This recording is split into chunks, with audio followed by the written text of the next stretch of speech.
definitely. What's going on? You guys got some candy here? Yeah, I got some candy. High chew. We got some drink. We've been taking shots, getting ready for the pod. Doughboy is definitely like waiting for me to call out his alcohol and non-sugar-free Red Bull and high chew and what are these? No, it's not alcohol. This is just Red Bull. It's just Red Bull. I'm sober now. In a Jack Daniels cup? I just wanted to. It's just still just. It's no alcohol at all. We're taking shots. No, I was trolling. It looked like they were taking shots. Stashing additional candy. Look at it's already gone. That's already gone. Those are fire. Out of here. Those are the bed. What's it out on us? What's the top tier gummy for you? Sour bite crawlers. Are you trolling me by wearing the Homelander shirt? No, not at all. I've seen people say I'm the Homelander of this universe. Oh shit! Parts of that offend me, and parts of it. I only seen season one. Deeper than potting. I don't know how bad he got. Yeah, it got super bad. I was watching it, and then it got like super gay. Like the second season, they were just doing too much. I was just saying because he's like a rapist. That was the bad part to me. I didn't know the gay stuff. Why you look different? You look like a little boneless today. Boneless? Like because this is the sober version of me. Like guys. the look, like the beard's thinner, right? The beard's thinner? Okay, that's what it is. You're really trying to convince us he doesn't have his grill. I am. It's my second day, but I mean. Okay. 2 days, pretty good. How do you feel? Any withdrawals? Yeah, it was tough, man. Like, like if you be drinking a lot and then you stop and it's hard to sleep and shit, and it's like you're just doing a little tossing and turn thing for like 2 or 3 days. He's like our Adrian Broner minus the boxing. No, even better boxer. Huh? Exactly. Because he's crazy. Apparently, yeah. Apparently, at the height of his career. Yeah, exactly. Yeah, he's past his prime. We got Doughboy. Yeah, when we announced in the group chat that it appeared that Spoetyface and Jay Hood might be the more realistic fight, I kind of sensed some relief. Yeah, he definitely was like, thank God. I wasn't tripping, man. I was ready to get down, man. I was ready to really, really get down. And like, I still am. So if it don't get pushed out the way, he's still going to get his issue. But if not, Moose gonna get it. I didn't sense relief though. I felt like he was begging for the ass whooping more. He was like, absolutely not. I didn't sense that he was upset that his fight was taken from him. So he was capping.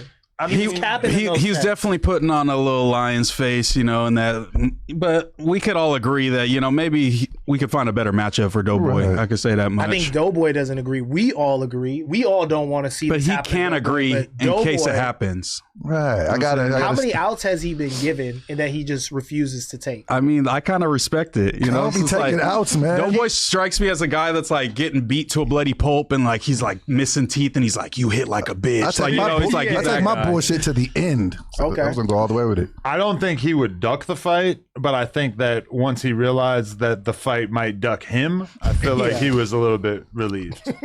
Yeah, you're like Israel. You're just a little opportunistic. The contracts have been signed, so if they move my opponent, I just got to fight somebody else. So we'll figure it out. Wow, I'm good with it. Yeah. What do you feel about, because you came in here, you had a lot of camaraderie with Spoety, you've developed, right. You know what I'm saying? You felt like he was a great guy. That's why you even wanted to spar with him podcast-wise and in the ring. What do you feel about Adam running him off? For the record, Jay Hood ran him off. But that was an agent of Whack, which is agent of you. I mean, that's the narrative that people are running with, but for the record, I asked Spoetyface if he was cool with Jay Hood coming on the pod, and he said yes. And I didn't know that them having a disagreement about Whack was going to result in them basically challenging each other to a fight, which didn't happen because Spoetyface went and got something out of his car as opposed to actually engaging in a fight. What? And that's a Whack narrative that you've been running with too, because we don't have any proof of that other than Whack saying that. Well, I've been told that by various people, Jay Hood and Whack, including people who won't say it on camera. Are you serious? I don't know about that. Okay, wait. No, that's not up for debate. I think that is up for debate. That's straight from Whack and Jay Hood. That is absolutely up for debate. That's coming from people I've talked to, and that's coming from the person who has access to the cameras. But they said that when they tucked off, they went around the corner. I got cameras up and down this whole block. Yeah, I'm not buying that. That's a Whack and Jay Hood theory. We're not believing that as fact right off the bat. We did see. Okay. How come in that moment you didn't say like, hey, yo, nah. Like, I'm not cool with that. Who am I to tell two big menacing Crips that they're not allowed to go shoot the friendly? Now, if you're the CEO. But you could have made that. They want to leave the building. I told them don't do it in my parking lot. They said, okay, we're going to go down the street. Crips enforcing officers. If I knew that one of them was going to take it to the level of going and get the whoop-de-whoop, then I would have been more concerned. But if they wanted to just go have a little like friendly in the parking lot, I mean, that's not really my problem, right? I didn't think it was that big a deal. But it didn't seem like Spoety's energy was matching that. It was definitely a Jay Hood energy. It was a Whack, defending Whack energy. It came from Jay Hood from the beginning of the podcast. You could tell. But if you watch it, it's like Spoetyface was saying things to J Hood that were like essentially like designed to get it to the, but like when you say, hey, that's a PC move, especially to someone who has had controversy on the internet because they were on a yard that is not like a PC yard, but a 50-50 yard. I mean, you don't really like say that to somebody like J Hood without expecting that it's going to go there. Right? No, I understand that, but people are kind of misplacing that because that's after J Hood said we could squabble. They both that's escalated. That's after J Hood, and then Spoty's like, "Oh, you doing this kind of?" He felt like he was clout chasing. That's why he said the PC comment. I feel like, and then that escalated even further. But J Hood had already said we could squabble. You know, after the pod, we could squabble. Yeah, you know? I mean, hey, it was just as surprising to me as everybody. Everybody thinks they have like divine knowledge of how these things are going to play out, and in reality, I thought that J Hood was just going to be a good addition to the pod. And I thought, notably, when I had Munchie and J Hood on the podcast together, I talked about how I thought that it was important that I get them on the same page. I didn't know that there was going to be any potential for conflict between Spoetyface and J Hood. And I didn't know that the whack thing was going to be the thing that like was so serious that they would feel the need to go handle each other out in the parking lot. But you don't feel any responsibility for you being the person that headed the whack conversation and kind of brought up the things. So Spoety wasn't saying any gay stuff. You're like, Spoty's always saying whack's gay. And then that sparked the conversation that led to the fight. I mean, like, I don't understand how me bringing up a person that one of them likes and one of them doesn't like is like, why would I think that that would lead to them fighting? Yeah, I don't think it would. But if I'd said that and I didn't think that would lead to them fighting and it did, I feel like I would have a responsibility to diffuse a situation. No. I don't think that the responsibility comes in there. That's why I asked Adam why he didn't stop it the way that you stopped the altercation happening between Moose and You're Wack. supposed to jump in front of Spoety like that. You basically said that you just, because you don't want violence at the building. So even though these are two established Crips, reputables from their hood, you feel like you shouldn't insert yourself in their problems. You are the boss of this building, which gives you the right to say, nah, like this is a violence-free space, even friendlies. I could have tried. I could have said like, no, please don't go fight. But ultimately, like if they want to leave the building and go fight, it's kind of like out of my hands, right? Right. Yeah, I just don't think it's. I just in that moment would have liked you to see you be like, nah, bro, like I'm not cool with that. Because well, if I knew that Spoetyface was going to go and get the whoopty wop, then I would have probably said that. But I thought that they were going to do something that was a little bit more chill. When I found out that Spoetyface was, I guess, not into the whole fair fight thing, that's what kind of blew my mind later on when I realized that like, oh, I thought they were about to shoot a fair one. Turns out Spoetyface just wanted to shoot somebody. Also, though, how could it be I don't a fair believe that. one if they don't? You seriously don't believe that? I really don't believe that at all. That's crazy. Just because it came from Wack and J Hood first, and then now you it's really like think from J Hood would lie about that? I don't know. I really don't the know. only person who has an incentive to lie about it. But it just doesn't really make sense. Like, why would he go outside, even agree to go outside if he was just gonna go to the car and get a weapon? So no punches were thrown. Is that confirmed that nobody got hit? I personally think punches were thrown because I don't understand how J Hood had an egg on his head and how Spoetyface's glasses disappeared. But I think like Spoetyface and J Hood, basically, I know that they got on the phone and agreed to not discuss what happened outside. So that's why I think it's confusing to people and they don't feel like they're getting the full story because they came to an agreement between each other to not tell the full story.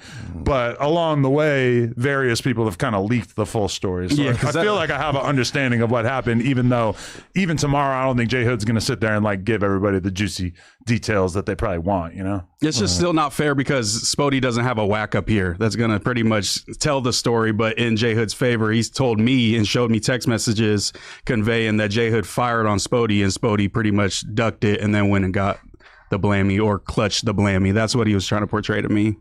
I just don't want it to be like a thing where Spoety has a whack guy on the pod that's able to challenge to a fight when Spoety will never have a guy on the Adam and Wack show that's going to be checking whack disrespect and being like, I'm standing on the Spoety hill. We could go outside, you know? To be fair, like J Hood, his attitude on it is like that he's really, really new to the internet because he was gone for so long. For sure. You know, Spoetyface says like I was in prison, but J Hood was in prison like much more recently. And J Hood, like to put into perspective of how green to the internet he is, he was like, damn, I had no idea that so many people hated Unk.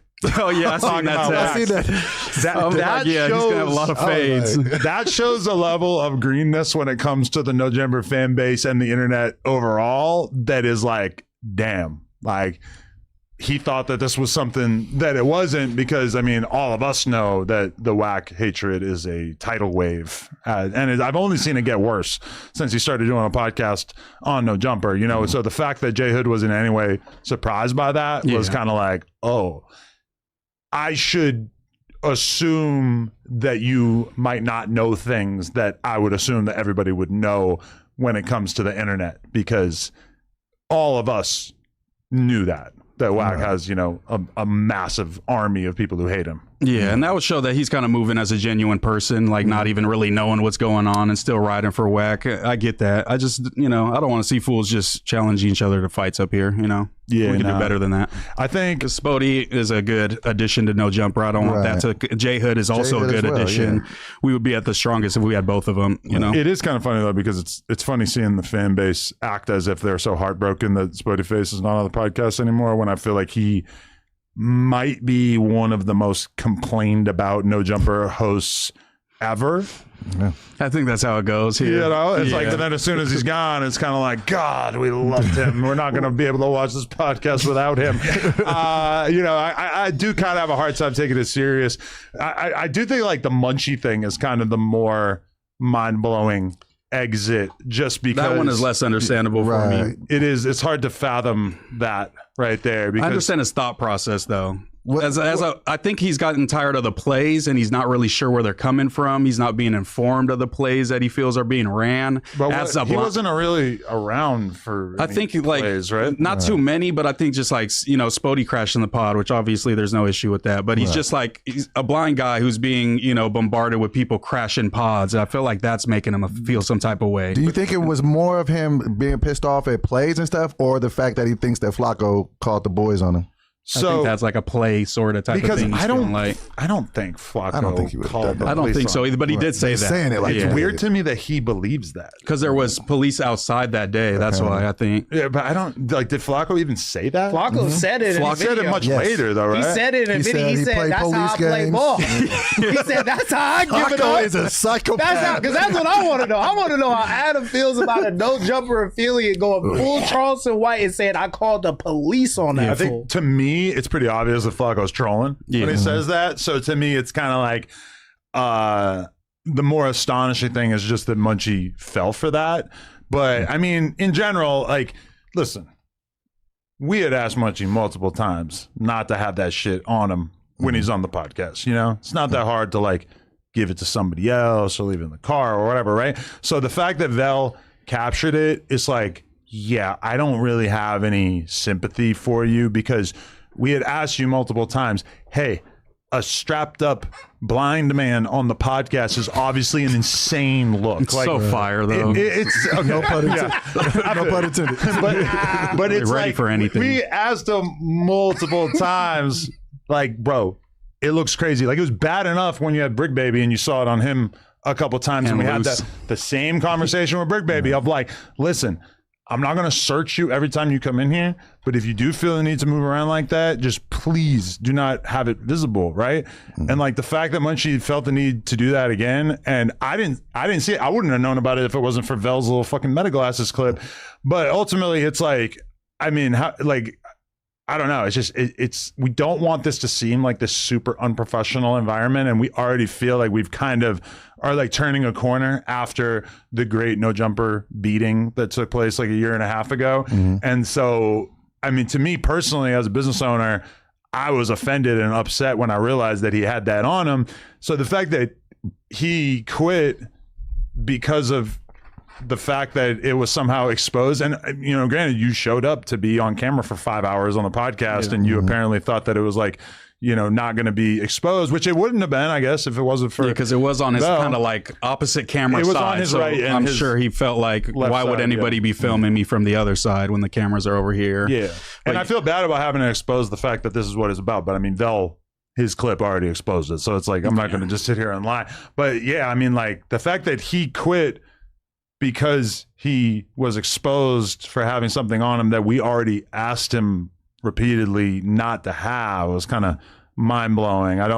And that's one where it's like, well, there's really no way that you could make this my fault, right? And somehow like some percentage of the audience and maybe him or actually treating it like it's my fucking fault, which is, that really proves to me like, oh, no matter what happens, they're going to make it my fault, no matter what. Because I don't want to go super long about this, but that's the one thing that pisses me off is like, I felt like I went so hard to protect Munchie on the podcast in terms of like arguing with Wack about him. And, you know, I obviously pissed off, like there's a bunch of people who, if, you know, we're not going to go to the No Jumper live show because of the fact that Munchie was on there. And I kind of went against people that I've had friendships with forever in order to be able to fuck with Munchie because I thought that he was a good podcaster.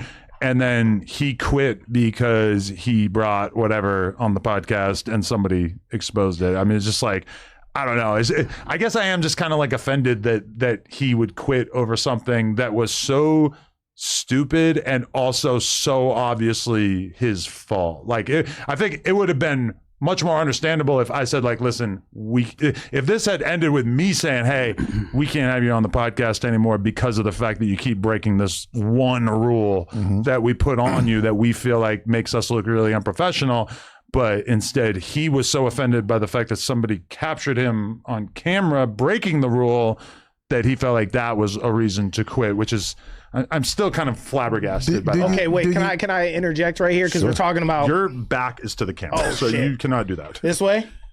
No, just kind of open up and then look at us. Yeah. And think about what the camera is seeing. Okay, there, so... much better. Perfect. So what do you say about them making the assertion of they want to leave No Jumper because it's starting to feel like the streets? And you're talking about these rules that you've instituted up here that are great, but it seems like sometimes you're picking and choosing with the rules where it's like you want No Jumper to be this safe professional space, but you're allowing the Crips to get up and catch a friendly in the middle of the podcast, where it seems like sometimes the rules are being... But what could I have done to stop that? Just flat out, like, not at my place of business. Like, yo, or you're both fired. That's what I said. Like, you don't do it back. here and don't do it in the parking lot. I said, if you're going to do it, you can't. Or you just can't like do it in general, if you're going to do that, because I feel like it doesn't help your podcast, right? And it's like you're talking about this rule with Munchie, but we also have like a zero tolerance to violence rule that seems like a little bendy, and like them saying this is starting to feel like a street environment. So maybe I feel like I gotta have it on me. But the dynamic with Ant was the same. J Hood is the X factor because we had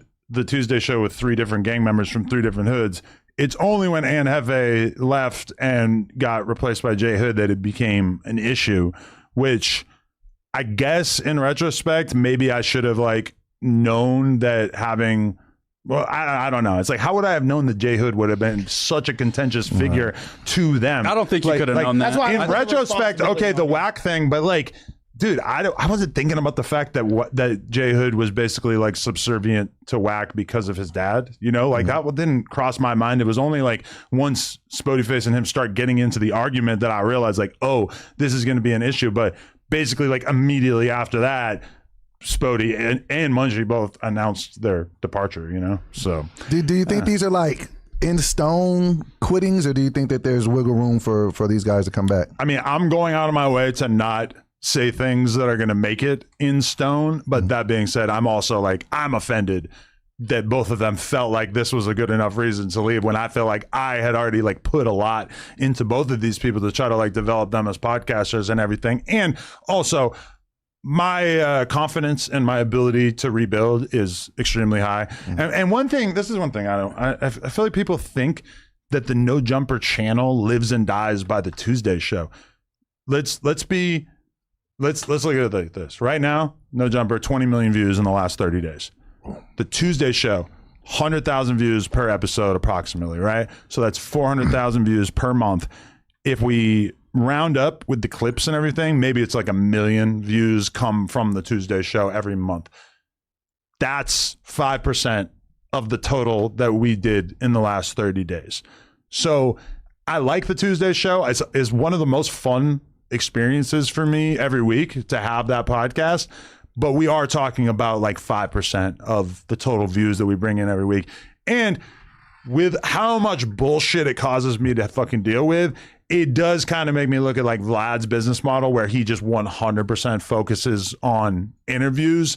And it does kind of make me feel like maybe it's just not worth it to have a bunch of gang members on the podcast together, because so much bullshit and so much negative PR that comes from it comes to the channel is basically from that dynamic. And meanwhile, it constitutes like a very small percentage of the revenue that the channel brings in. That being said, I don't know. I mean, it really makes me like want to have hosts on the channel who are a little less tender or a little bit more confident in who they are. Because when I look at this situation, it's like I brought in a new host who seemed to intimidate a couple of the hosts, and that just kind of blew it up. So I don't really fucking know. I honestly haven't lost a lot of sleep over this one. It's not really been something I've been thinking about that much, largely because I had to deal with this whole fake divorce narrative last week. But I'm not really. But also, Munchie and Spoety aren't going the Fig Munity route. They're not super smutting, no jumper, saying fuck it, Adam. They're running the content, but even when I checked out the content, it's not like,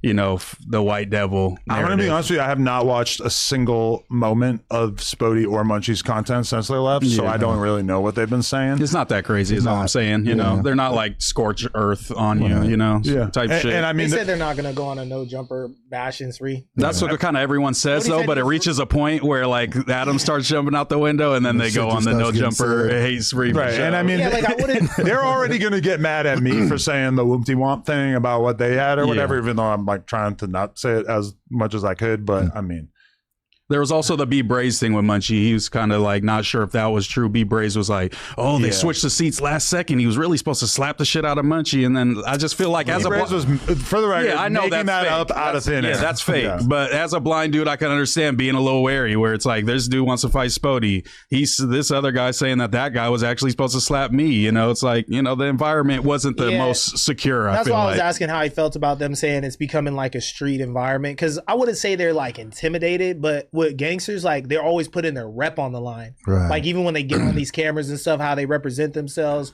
what they may say, that's like putting your rep on the line. And then you have a situation where you might actually have to like fight somebody over some words that you said at him and he said to you. You feel me? There's going to be a winner and a loser type shit, and shit could just escalate super quick. You know what I'm saying? And it's being a gangster on a podcast is like the worst spot you could be in. It's like you have to crash if anyone ever challenges you in any way and like ruin your life. If you make them look bad, then you get DP'd in your neighborhood. Apparently, or allegedly, some people.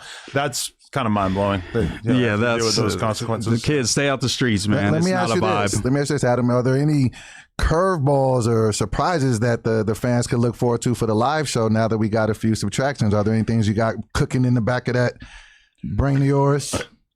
I definitely have surprises. We're definitely reformatting the whole thing. But that being said, I'm not ready to announce that just yet. But for anybody who thinks that the live show on June 24th, where the link is actually in the No Jumper Instagram bio, if anyone who thinks that that's over, No. We are still coming very, very hard. You will still get 5 minutes of some of the greatest comedy known to man. And I had a dream that I got to stand and know. So you did. You had that dream, and you also referred to yourself as a youngin in the group chat. Yes, that was like one. Okay, so I forget exactly how you said it, but we're in the group chat, and he said something that like kind of got him roasted by like almost everybody in the group chat right away. Where he's like, us youngins, we got to do this because y'all had said y'all was talking about how the Jay-Z verse wasn't getting the reaction.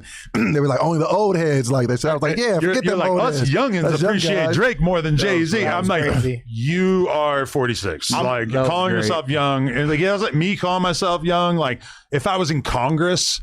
Yeah, running for president. If I was running for president, I would be a very young presidential candidate. As just like a guy in the rap game, I am not a young spring chicken. So I am 42. Am I getting close to old head status? You've been old. Been past that. Everybody. What's the age? You. What's the number? Your age. Your number. So is Adam old? I'm only 4 years older than him. Y'all moving like Unk right now. Let's be real. Bro. You got the mid Jordan ones on, bro. You reach Unk status, brother. Right Why is everybody clowning my shit? No, I'm not clowning them, but I saw the conversation earlier is because they're mids and they're not highs. Jordan 1 highs are the ones that and then are I had ankle socks on, and they told me that I was trash for that. I feel like the ankle socks is gay. When I see a dude wearing Dunks or Jordans right now, to me, it's kind of given Unk status. Like I feel like the world has moved past the need for Dunks and Jordans, and I'm not trying to tell you that you need to throw out your whole closet or whatever, but just to me, it doesn't seem with the times. And see, this is what keeps happening. I literally laid this out on the bed yesterday and was like, I'm finally gonna get some respect. No, You laid that fit on the bed yesterday? No, this is a better fit than a lot of his fits he be rocking. The shorts is cool. Shorts. They have like texture. Yeah, for sure. Black shorts, and then I got the shoes with the Homeland. I was like, they're gonna be like, oh, all right, This no, is you like in swagged the up Jordans today. with the Homelander. Oh, it's crazy. Check the mathematics. Imagine it, Joe getting a standing O in his dream, though. It's like a 2D cartoon. It's a Fat Albert-esque cartoon. And he's on stage getting yeah, guys, I did it. Yeah. No, but this is an S tier Doughboy fit, I would man, I'm say, trying to for get sure. there. Yeah, Wow, that's good. S tier. Yeah, because all right, you tell me. All right, you guys know who Dax Shepard is? Yeah, I know who that is. I did not know who that Who's is. Dax Shepard? I'll bring him up on the screen. The corny white dude, right? Yeah, Has a podcast. Dax. Doesn't he have a podcast? he was He's in a bunch of movies and stuff. Yeah, like I don't know shit about him, but my wife watches his podcast, so I've been kind of forced to. Why is my keyboard not working? Laying this fit on the bed. Laying this fit on for the the bed. kill is shit. The fucking- mid Jordan ones laid out on the bed. Bro, what? I can't tell if this window is frozen. Oh, there it is. Dax. There. Right. Yeah, just classic movie white guy for Oh, sure. I know this dude. Yeah. He's a bit older now, and actually, no. The best thing I could do is to bring up Dax Shepard, Jack Antonoff. So Jack Antonoff is a very, very famous music producer who notably produced like a ton of Kendrick's recent work. Bingo, you're gonna want in the production, as well as like Taylor Swift, which is like the reason why my wife is so interested in him. But okay, peep his fit right here. I roasted this fit to my wife because this guy I think is like 52 or something. He's actually on TRT. He is fueled by fake testosterone. He looks jacked. You see the vein in the forehead? Definitely TRT vein. My comment to my wife was that I feel like this outfit is not becoming of a man in his early 50s because he has really, really tight jeans on that are cuffed up way above his ankle. Listen, I know a ton of BMX riders who essentially dress like this. I was about to say, this looks like Adam 22 fit. They are in their early 20s. No, Moose, I would never wear striped socks. And I would never wear these really low-fitting Converses or whatever this is.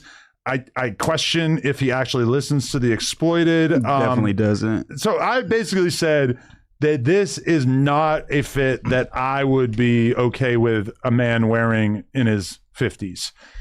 This was enough to basically like You feel like he's a poser, like he's trying to fit in, be too trendy. to me, this for a podcaster is just like a really uncomfortable fit that I would hope that I would be done wearing a fit like this by the time I got to my early 50s.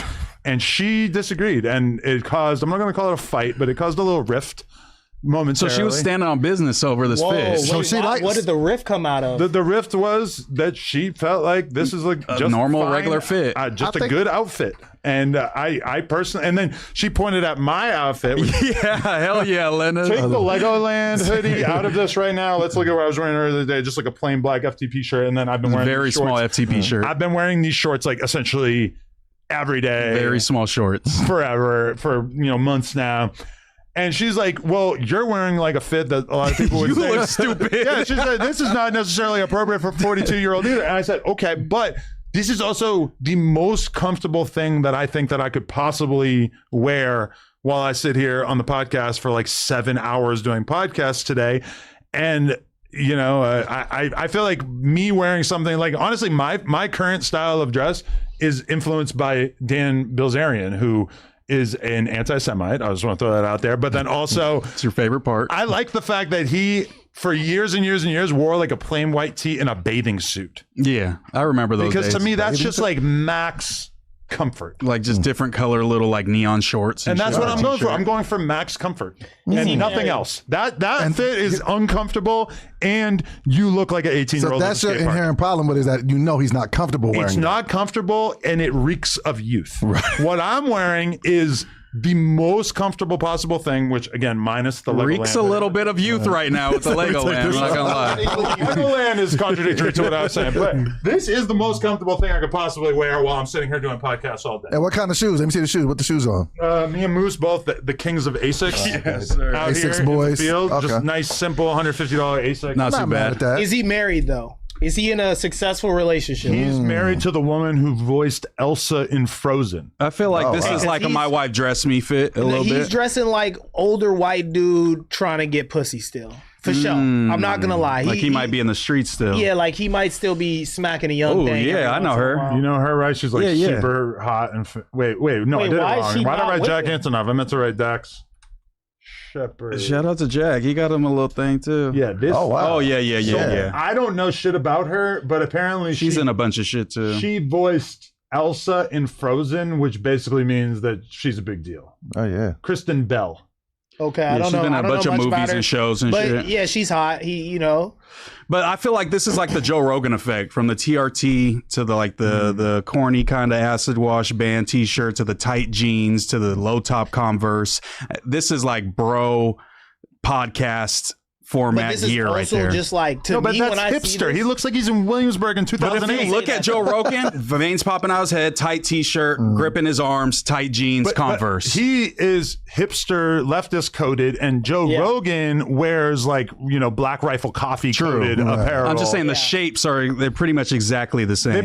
they're both on TRT. That's But for to sure. me, I just see that and I just go like liberal white guy. That's how they dress. That's how they give it up. They're signaling like culture to people with the way that they dress. They could, because like, bro, at 50 years old, how do you think you're going to be dressed? You're in media. Probably You a keep- lot like this. But you want people's attention garnered towards you. So you're not going to just be always super But Adam's duper not like chill. care about his fashion too much. That's like I'm paying. If you cuff the pants and roll them up, you're Yeah. caring a little too much. Because I think like for a socks. 50-year-old. that it takes a lot of work. It's uncomfortable from my perspective. I don't know. Maybe It he looks has a really lower body fat dorky. percentage than me, so maybe it's more comfortable for him to wear this outfit than for me. Because part of why I'm dressed the way that I'm dressed is because I'm a little chubby right now, and Me too. I'm in a hot room, sort of. It's like a little, A bunch little of hot under these guys. lights. I'm around hot guys. Some of them are fat, but Damn, man. I was talking about both. Yeah, of you. both of us, bro. And cool. Yeah, this dude isn't the skinniest guy in the world. Chuggy, Doesn't yeah, wanna I'm be on the the only Yeah, one. shave that On the beard off. spectrum. Let's see what that neck I'm ready looking to like. put it off, actually. Summertime, I'm The ready. older I get, the more I'm like,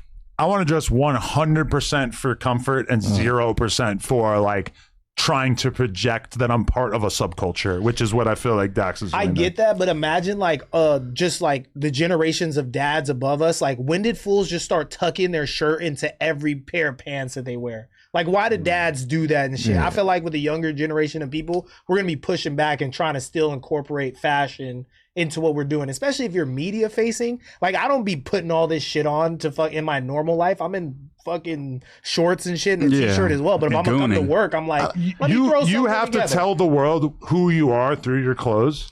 Yeah, that's what because fashion is. I The think. world is not necessarily, obviously most of our audience is familiar with you, but I get why like a black dude in his mid-20s is not in the same position I'm in, where I can like just literally wear whatever because I'm already like known enough that I'm not trying to like tell the world who I am. But then also I do think about becoming a suit guy.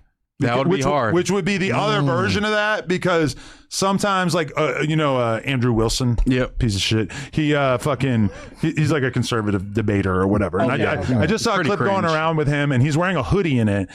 Most of the time when I see him on camera, he's wearing like a nice Collared dress shirt or yeah. a jacket, whatever.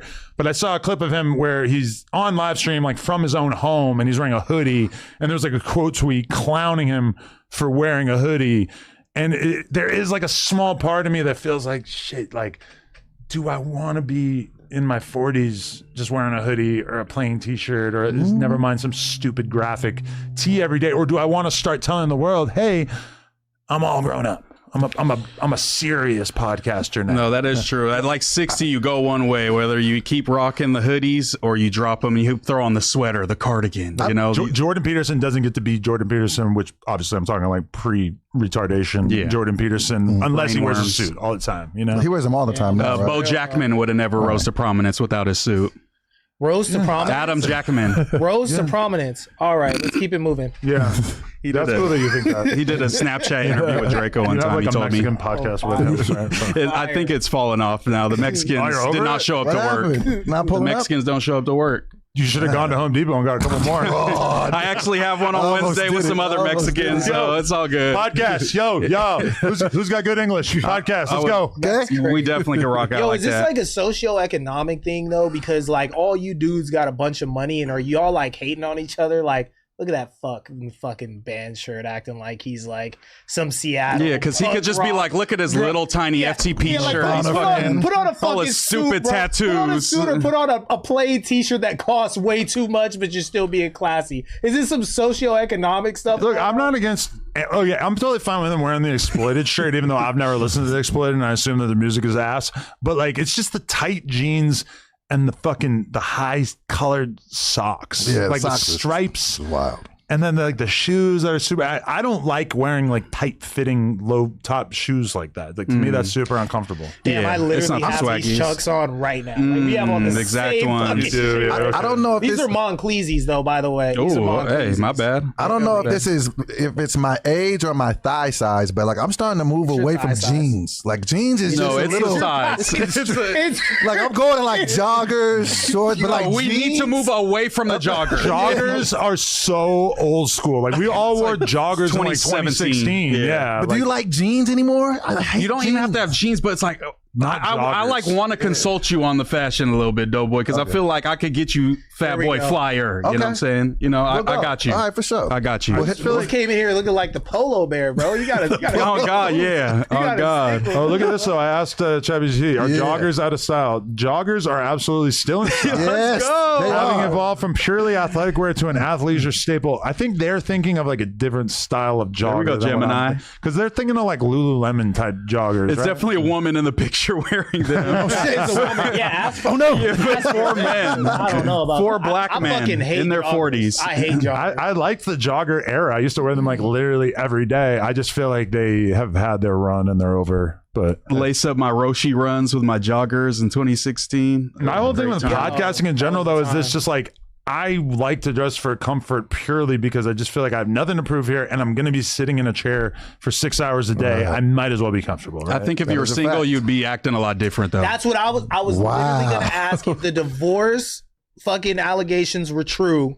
How would you be moving? Dude would How be in a would you suit be right in a now. suit? He would be in a suit right now.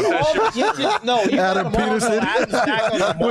With a rose in his mouth, biting down on it. You said you were hey, black ladies, get at me. You feel me? Were they gonna let them turn you into They went Travis wild. Kelce when he had the black girlfriend? Were you gonna have a Caesar? He definitely was going to have a taper Bro. for sure. But that's the thing that really would suck and would scare me if I was divorced is I would probably have to drink, which I hate because just everybody drinks when they're on the dating scene. They do. And then I would probably have to like care more about how I dress. I might even have to buy jewelry. I'll probably have to leave the house more. I'll probably have to rhinos. go out at night. God, it's just Might have to hit the gym. I'm doing that anyway, you fat fuck. Oh, shit. You might have to Drinks start this big old cup of Red and Bull. eat 3 packs of gummies. I fuck with that. So okay, can we spend a little bit of time on that? Because I didn't know really what happened. Where did that all derive from with the whole divorce thing? So nobody wants to believe me for whatever reason, but like literally on, I forget what day it was. I think it was Wednesday. I'm sitting around. We're shooting Plug Talk. We finished the interview part. We're about to do the sex part. And I posted the screenshot on my Twitter, but I get an email. Hey, this is Devin from TMZ. I'm sorry if this is a sensitive subject, but we just got access to the divorce documents that apparently Lena filed on her birthday. Damn, Lena. And yeah, on June 1st. And we just wanted to know if you had a comment. I immediately kind of knew what it was because we had got something in the mail that had sort of indicated that somebody was filing some sort of like divorce paperwork on our behalf, and Lena had like started to look into it. But basically she has like a dude who's obsessed with her, who we believe that he's talking to a catfish version of her, like some random person on social media who's pretending to be her. And basically like there's been a few different things that I'm not going to talk about that have happened with like cops showing up in my house and shit. That it's basically like this guy is so convinced that he's in a relationship with Lena and that she needs help to get out of the abusive relationship that she's in with me, that I guess the catfish told him that he needed to file paperwork for us to be divorced. Now, the thing about that is that, and I assume that maybe people will start to believe me once they realize that there's going to be actual charges against this guy, because he forged Lena's signature on this paperwork filing for a divorce. So as soon as I see this and I explain it to Lena real quick, and she's like, well, tell TMZ that it's fucking fake and that we're not getting divorced. And I said, I don't think you realize what a big opportunity this is. Adam said pause. Always with the content. I'm like, if we let the people believe that we're getting divorced for a day or two, we will get so much free press. And also instantly the signups on OnlyFans just started to explode on both Plug Talk and her account. So I was basically like, let's let it run for a couple days and then we'll tell the world what is actually going on. And she was kind of pissed off at the idea because she just doesn't want to look like a liar. But then she started to like soften up a little bit once she actually looked at her OnlyFans. Just start running and get like, maybe he did have a good idea. So I mean, I don't know. Like for some reason, I'm not going to be able to convince people that I didn't do this, but I definitely, absolutely, on my mama, did not file divorce. Well, it wouldn't even be me if someone did it. It would be her, because it was like filed by her, even though it was actually this guy. So that honestly is the entire story. Damn. I just wish you wouldn't tell us next time. Just let us kind of believe it. It's hard to act out here when I'm on podcasts, and every single pod they're like, hey, and I'm like, whoa, it's crazy. It's over. Shit is wild. Like, ah. And that's the whole thing that's funny about it, is that it's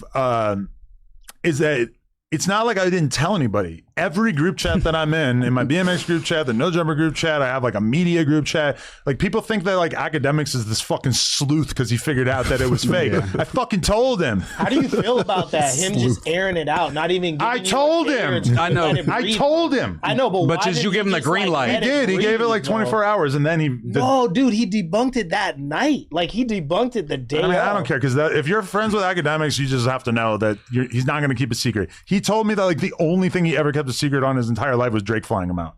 And I actually like kind of believe that. And he didn't use like his text when he was debunking it. He was like going through the evidence saying, oh, she doesn't have a lawyer. She's saying she only has $3,000. You know, he was like going through the evidence. And even that right there is that's like such crazy evidence that the whole thing was fake. Yeah. I'm sure that she has no income. She has one of the biggest OnlyFans accounts in the world. You were bleeding her. She owns half of Plug Talk. She makes quite a lot of money on Snapchat and all the whatever. Like she makes a bunch of money from a bunch of different things. And the idea that I'm giving her $3,000 a month, like $3,000 a month wouldn't cover her half of the mortgage. So even that right there, like it's stupid as fuck. So I did tell Academics, but he didn't go on camera and say, hey, Adam told me it was fake. He went and basically looked at the documents and like saw different elements of it that basically proved that there's too many holes for him to like go online and be like, oh shit, they're really getting divorced. He had to come from the angle like a little skeptic. Kill the moment. He could have, his first appearance on camera, he could have been like, I give it up, church. But then it's gonna go to like, oh, Academics is with Adam behind the scenes and he's doing fake headlines and shit like that. I can see him not want to do that. Does it just like on a personal level, does it like weird you out a little bit that there's somebody out here really doing some nut shit like what this? What if he kills you? No, because there's number one, the guy lives in New York, and it's not like it's just a random guy. He's a fucking accountant. Like he's like a rich accountant who's falling for this, which is kind of amazing. That's so bizarre. I know. Sounds like the perfect guy to fly here and try to kill you. He's honestly federal charges right now. When you really think about it, like he filed for divorce in LA from fucking New York. Like these are chill. No, he might get like serious charges, which is kind of amazing. Will you go testify? I will do everything possible to put this man in prison. Yes,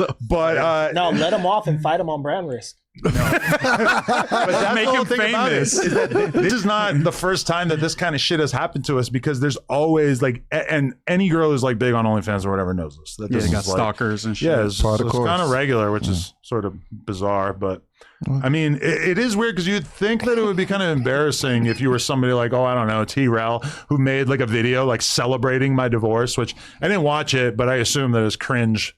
But then like, I didn't see that one. Then you find out that it was not real, and like there's just no incentive at all to like acknowledge that you look like a moron. It's kind of falling into your trap. It's like T-Rel just kind of promoted Lena's OnlyFans for a day. It wasn't originally my trap, but then I saw the trap and I immediately took advantage of it. And then even the TMZ guy, when he asked me for a comment, my response was, guess you got to run the story. Shrug emoji. Yeah, I seen that. You posted that text. I seen that. Yeah. Yeah. Shout out to Lena. We're glad you guys aren't getting divorced, man. Shout out to you. Because it would have been a wild time around here. And Lush single. I think both you guys might have died off the Fetty Wap at some point. I'm not going to lie. Sure. That's the first thing I would do if I became single, is that I would start doing fentanyl in MacArthur Park with Lush. Exactly. Unknowingly. With smelling like cat piss. On the news today, we were telling Lush that he should do the 20v1 live at the show. He was kind of open up to the idea. How much time do you people think that we have at this live show? That's 6 hours? Yeah, no. Definitely not. But Lush is like too scared to do the 20 versus 1. He canceled it after Josh like spent time organizing it because he's so scared of Germ. Women were getting threatened though. The women were getting threats from a undisclosed source. Let's just say that. Germ is another person who honestly belongs in prison and should really just go there and stay there. I was going to say on the Tuesday show, but I guess we have different ideas. And also, shout out to anybody. I don't care if you're a member. If you say anything about my daughter, you're getting banned for life. So shout out to the guy who just got annexed off the island for life. But weird ass fool. Yeah, people are very weird. It's weird that you apparently are comfortable giving us money on a monthly basis. But then you also would say something like that to me. So you're gone for life. We got some crazy fans, man. Shout out to all the supporters. Did you see Hunter Biden, man? He was setting Twitter ablaze, talking about smoking his crack. Y'all see that? He's off the wagon. What did he get, 700,000 followers or something like that? No, he's talking about sobriety, and he reactivated his account and just started going crazy. I mean, I realized how awesome Hunter Biden was when I saw the Channel 5 interview with him, and I just like immediately realized, like, holy shit, I was fed this version of him by the right-wing media that is just total bullshit. He's fucking he's awesome. A dope guy. He's sick. Yeah. He's definitely dope. He's setting up his presidential campaign. Not a crackhead anymore, which is cool. You know, I would have liked him probably as a crackhead as well. But yeah, fucking straight dime prostitutes off the crack. You know, like I don't know why, dude. He's lived some life. Yeah, I don't know why it took him so long to realize that we would love him in this form. I think he was just trying to stay out the public until Biden was done with his political career, and now he's like, hey, the OG retired. It's time. Yeah, let's get it cracking. And it's kind of just the perfect time to be a real dude in politics, you know? Right. That's what I'm saying. Yeah, this is but supposedly he doesn't want to get into politics, but definitely he's likable. I could see him being kind of that, you know, this isn't a politician type of guy. You know, 700,000 ain't nothing to sneeze at. That's one. Yeah, I'm pretty sure it was 700,000. I had the topics in there, but and also, but yeah, that was crazy. You want to click over to the topics, probably. It was like down a little bit because these are dope boys. I think it's around 11 or something. I don't know where they all. There are no numbers here. Well, there were. I added another one. I added some and then sent it to Josh at No Jumper and labeled it Monday Topics. I'm not sure. Nathan, address that. What do you think about your boy Spencer possibly taking an L? He's losing by 3,000 votes, I believe, right now. I mean, I don't understand why anybody thinks that there needs to be like voter manipulation for this to happen. It's not like we've ever had we haven't had a Republican mayor in like an extremely long time. It's not like he's like the most popular Republican candidate in the first place. And everybody already knows that the mail-in votes tend to be, more Democrat. So, yeah, I mean, it was a nice idea and everything, but ultimately, I mean, just because it's like shit goes crazy on social media, I don't know. It's like, I think everybody on the right acting like this is so mystifying or kind of full of shit. Yeah, we're going to see a lot of voter fraud talks lately. It's already starting as soon as this started rolling in because he was in the lead behind Karen Bass. It was going to be him and Karen Bass. And then, what's her name? Nathia came through in the late with the overnight votes, and now he's about to take the L. But you said that it was looking like he was going to get picked. You just felt like you think he made any choices wrong? Off. Yeah, okay. But then it ended up being that what's her name, Indian lady, got way more votes than him. Yeah, Rahman. That's who I voted for. I didn't vote. Yeah. I ain't never voted. I've never voted for anything. Nothing. I like your apathy. I'm a part of the problem. What does your daughter think of that? My daughter's voted more than I have. That's crazy. That's crazy. Yeah, I mean, what did you think of Spencer Pratt? Should just be happy he made it this far. I thought it was amazing that he was able to garner this much attention. I've been surveying people in my neighborhood, like people I see on walks and stuff. I feel comfortable enough with them to ask about like, hey, how do you feel about Spencer Pratt? My neighborhood's had a bunch of people move from the Palisades fire into it. And of course, like a lot of these old ladies are like, oh, I love him, but you know, you can't ask me. I'm like a fire victim. Of course, he's going hard for that. Change. This one lady almost started crying when she was talking to me about her like Spencer Pratt support and, you know, the negligence of the mayor position and shit. And I was like, well, this is just a bunch of emotional kind of like voting. You know what I'm saying? I don't think he's really affecting change, or he has the money power structure behind him to even, you know, like garner that type of attention and make it to a main stage. No way. Yeah. It's all about money. His presidency is basically entirely based on hatred of homeless people or like fear of homeless people, which I totally understand. Vel was going hard for Spencer Pratt. I am very, very anti-homeless as well, and I fucking they piss me off more than anybody. But it turns out that that's not really like enough to get people really out there to overturn the vote, right?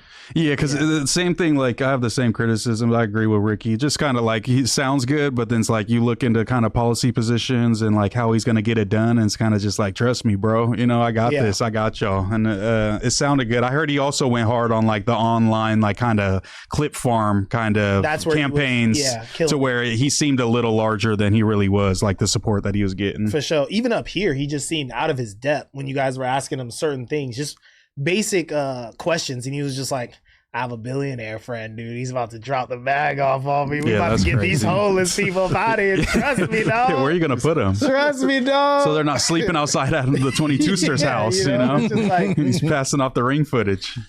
Yeah, no, I mean, it was kind of odd interviewing him because it was just pretty clear that he was running on one issue and one issue alone, which is basically like LA is disgusting and a dump, which definitely a lot of truth to that. But yeah, that's just not going to carry you to victory, you know? When I was sitting there, I was like thinking, you know, in his convincing moments, like, how hard is it really to run a city? You know what I'm saying? Like, how hard maybe is he it can really get it done. do it type of thing? I don't know. We'll see. And I was like, it don't matter how hard it is. Spencer Pratt can't do it. This is not the guy. You feel me? Not the man for the job. Nah, 100%.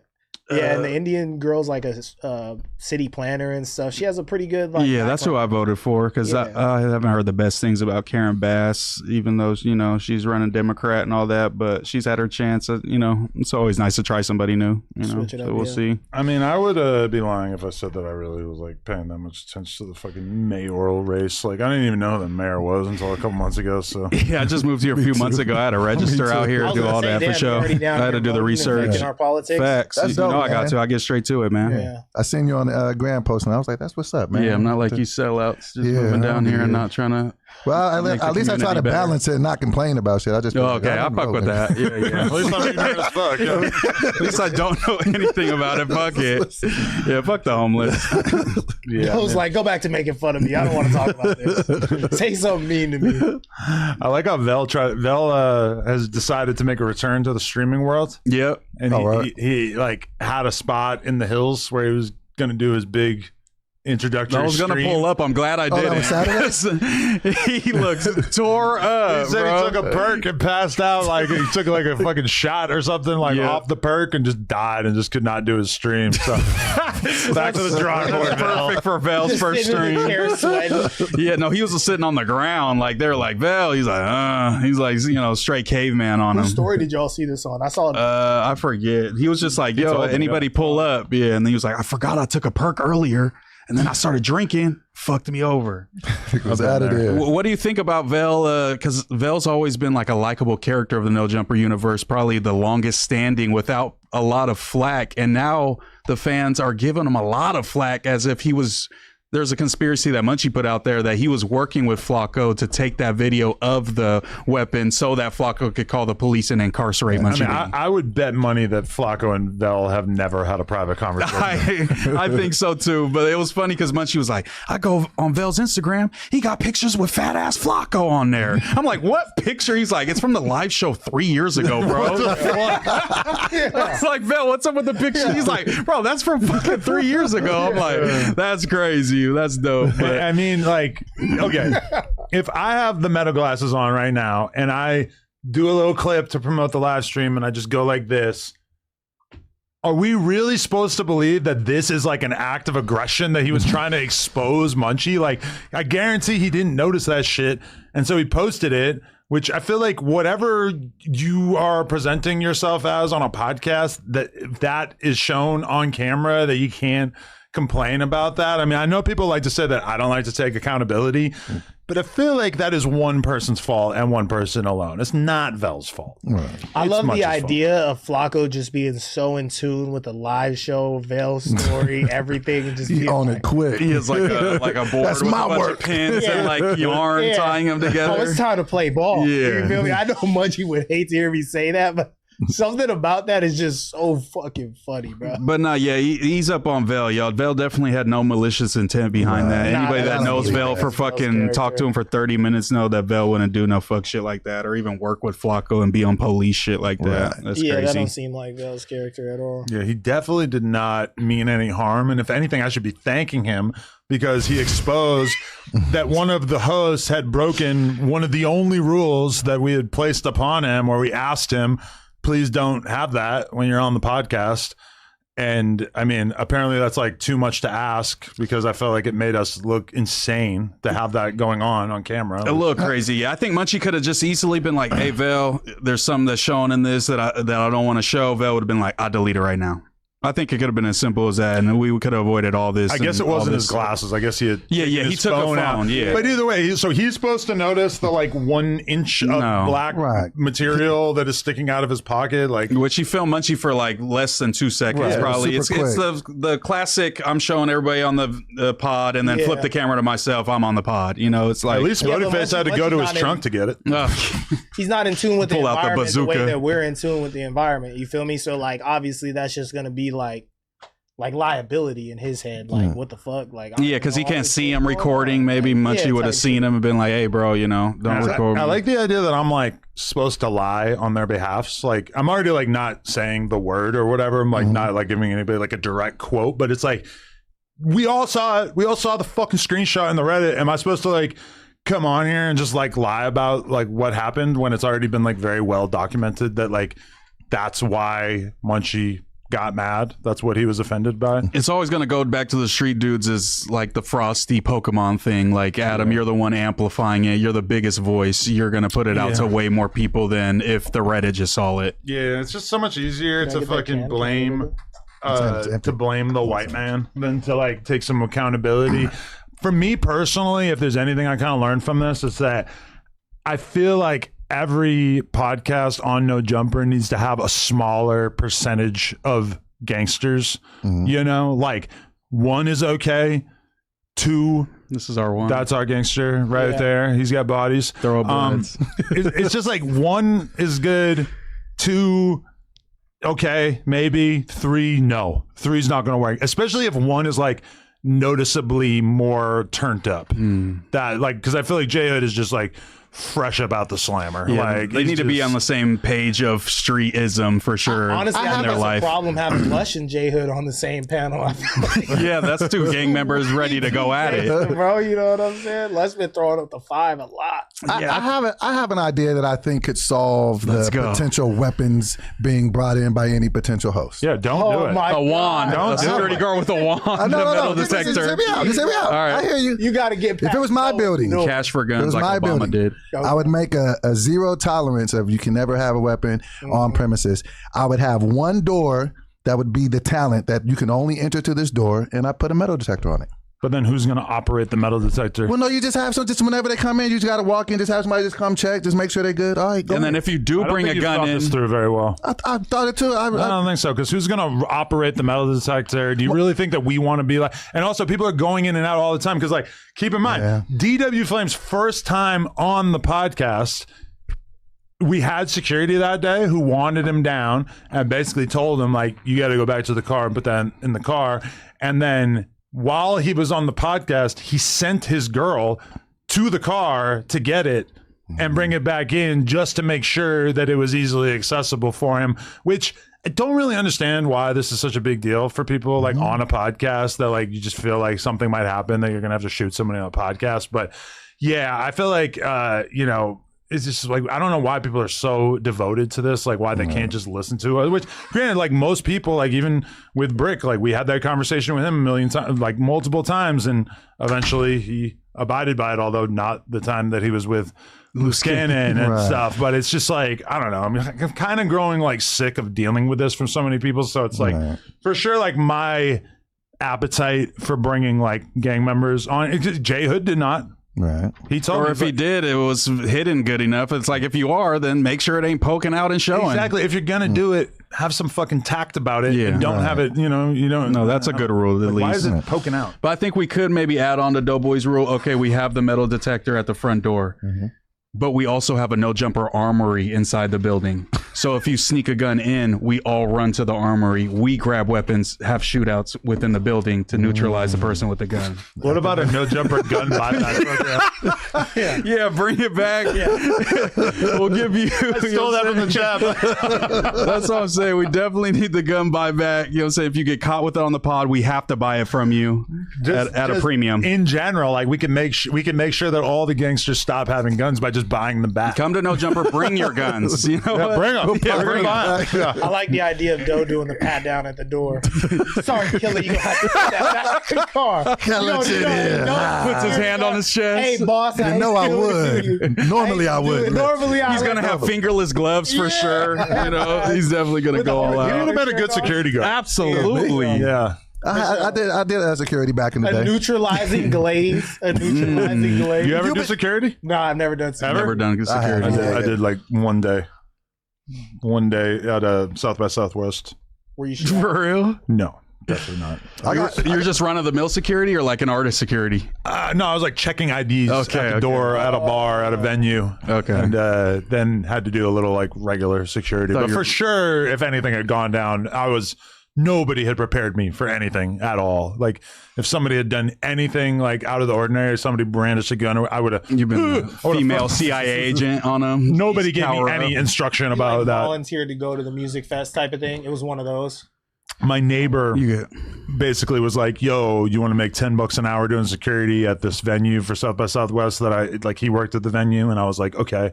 And by the end of the day, I was like, I can never do this again. This is just not me. Shit, yeah. Adam, the security guard. I did security. I used to do like loss prevention for grocery stores. So I used to be like a plainclothes guy just walking around acting like I'm shopping. I know you was like looking at the niggas, cereal. I was a kid nigga. Hey, So to this day, I see people shoplift all the time because this is telltale signs that people give. You I be just like, lock into that mode. You be sitting there just. You were racially profiling?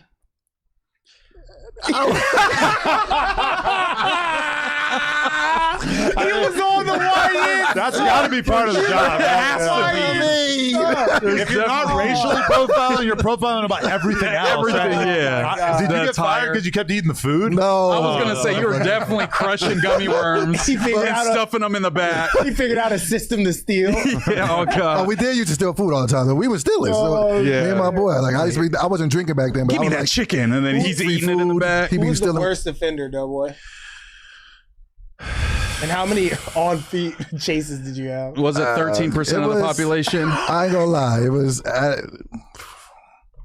a lot of niggas, man. It was a lot. This was in sack. It's a sack. I mean, I could lie. You're supposed to That's just- lie, I can't- bro. I'm just being To honest. put it on like elderly, like Ukrainian women. Oh, God. There's a lot of Japanese people in SAC. Actually, Put it you'd on be the surprised.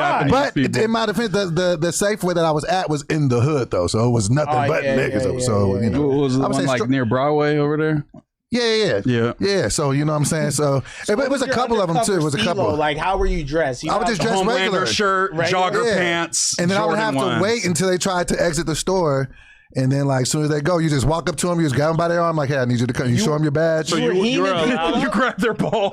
you were allowed to make physical contact though? Yeah, as soon as they walked out the store, you just grab them and just show them your badge and then walk them to the back. The messed up part was if they were trying to steal alcohol, you had to call the police. Oh, God. So, You couldn't apprehend them yourself? Or? no, when you apprehend them, but once you take them back, you have to call the police. Police have to show up. My But sister I let got caught a bunch of niggas like go. that. I wouldn't call police on anybody like that. So. You're so was a cool cap. security guard. You were locking up more people than Kamala Harris. I got punched in the face at that job too. They punched you in the I got face? punched in the face by a Mexican lady. Did you keep fighting? Hell no. That was his last Gave fight. up? Hell yeah. Oh wow. No, that was his last fight. You could tell she had. You could tell she had brothers. Like she stole all my shit. I was. But like that's a crazy. random Mexican lady No. probably can't punch you that hard. No, right? she was bigger. Yeah, think of And what, Lupe. they were so smart. Let me tell you all the operation that they would do. They would both come in on separate sides of the store, right?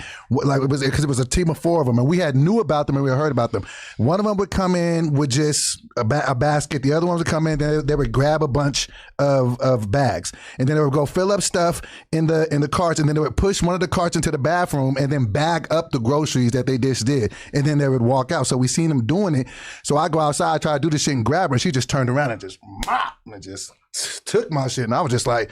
And then I was maybe I was thinking about hitting her back, but then I was just like, When you just punched your hand, I kind of saw the vision of how you could defeat Spoetyface. see it, man. Nike, That smack, I was like, ooh. yeah. They used to call it NyQuil, putting niggas to sleep. Yo, when I worked at the grocery store, though, I was stealing a lot of food. I would take a Mama Celeste and slip it down the front of my pants before I left every day. What's a Mama Celeste? It's like a Pizza. microwavable It's pizza. the best Oh one. shit! Yeah, and then I would. This is my bad. I would take these frozen hamburgers and I would kind of slip that into my back pocket. Oh, When they would shit. send me on cart duty, like to go out and collect the carts and then bring them in, I would like. I remember one time grabbing like a little container of pepperonis and like just sticking that in my pocket, and I'm like bringing the carts. Hell yeah. Pepperonis out of my pocket. Like Yeah, that's that was the fat best shit. part. And that actually was the first time that I ever got addicted to caffeine, because it was, I think, the first. I didn't even know what caffeine really was because I was like 15 or 16 working at the grocery store. But I would steal a Mountain Dew like every time I left, and I would drink that. And Addicted to Mountain Dew is no, for crazy. real. And then Classic. That's that would, classic. and then I would start to crave it, and I realized like, oh, I'm craving Mountain Dew because of the I knew about caffeine a little bit, but like I hadn't really like experienced it, and that's the first time that I kind of realized. Did you ever get caught stealing? No, but they kind of like quietly fired me. They like slowly stopped booking me to the point where my shift was like 3 hours at the end of the day on a Sunday. Oh shit! They caught you stealing. Yeah, that's what it sounds like. They caught you stealing. I was doing such a bad job that they Shitty didn't really worker, want and me he's there eating the anymore. pepperonis. Get him out of here. Get him Stop outta here. scheduling him. Yeah, no, that was a bad job. I mean, because like, who's stealing in your hometown? Do you think a lot of people are coming in grocery? Yeah, there stores probably and wasn't a doing bunch of theft in Nashua, I would guess. I truly believe that theft was just like 1,000 times easier back then, before For there was sure. tons of cameras and shit. Dude, it you know? used to be so easy to steal because in high school I would like not pay for condoms. I'm just running into CVS, getting the condoms, dipping out. Then they put them behind the fucking glass. Yeah. And all. I The feel homeless. So bad for It's the homeless kids. people. Right. I feel so bad for the kids now. You can't even go Steal condoms. So- steal condoms So and now shit, Ricky bro. goes out to the community and hands little kids I condoms do now not just to help hand them little out. kids condoms. In case they want to I do fuck. not hand little kids condoms. You want me to tell you how to use this? I'm gonna rip it open for you. No. You roll it right off. Man arrested Yeah, at with them. Man arrested at Venice Beach. I'm just trying to take them back. No, I literally I got in trouble in 6th grade in school because in 6th grade, I guess I was like 11 or 12 or whatever. Let's not start Don't this argument. stop, please. Whatever I age got I was. PTSD. But I basically told the principal, or I told the teacher, I like raised my hand in class and said, "Why does the school not distribute condoms?" That's a good question. Well, I didn't get suspended, but then like I got called down to the office. They told my parents that I had raised this issue, and they basically were like, "Are you sexually active?" And I'm 11, and I'm like, "No," but I'm like watching TV all the time, and I'm seeing shit on MTV about like how they're giving out condoms at different schools and stuff like that. Probably in like high school, Yeah, for where it's sure. Right. more likely that people are having sex. I'm 11, and for some reason was thinking ahead and was just like, I think that the school should have condoms available. And I mean, the principal as well as my parents were just flabbergasted at the fact that I actually like raised this issue. And in retrospect, I was 7 years away from becoming sexually active. So I mean, And you're a trailblazer. We could have stopped the whole teen pregnancy wave if we would have listened to the little Grand Man Mason. for the people. Yeah. yeah, thank you. I appreciate that. I know a few we girls got to got give the pregnant kids in middle condoms, school. I think is what we came down to. Yeah, for sure.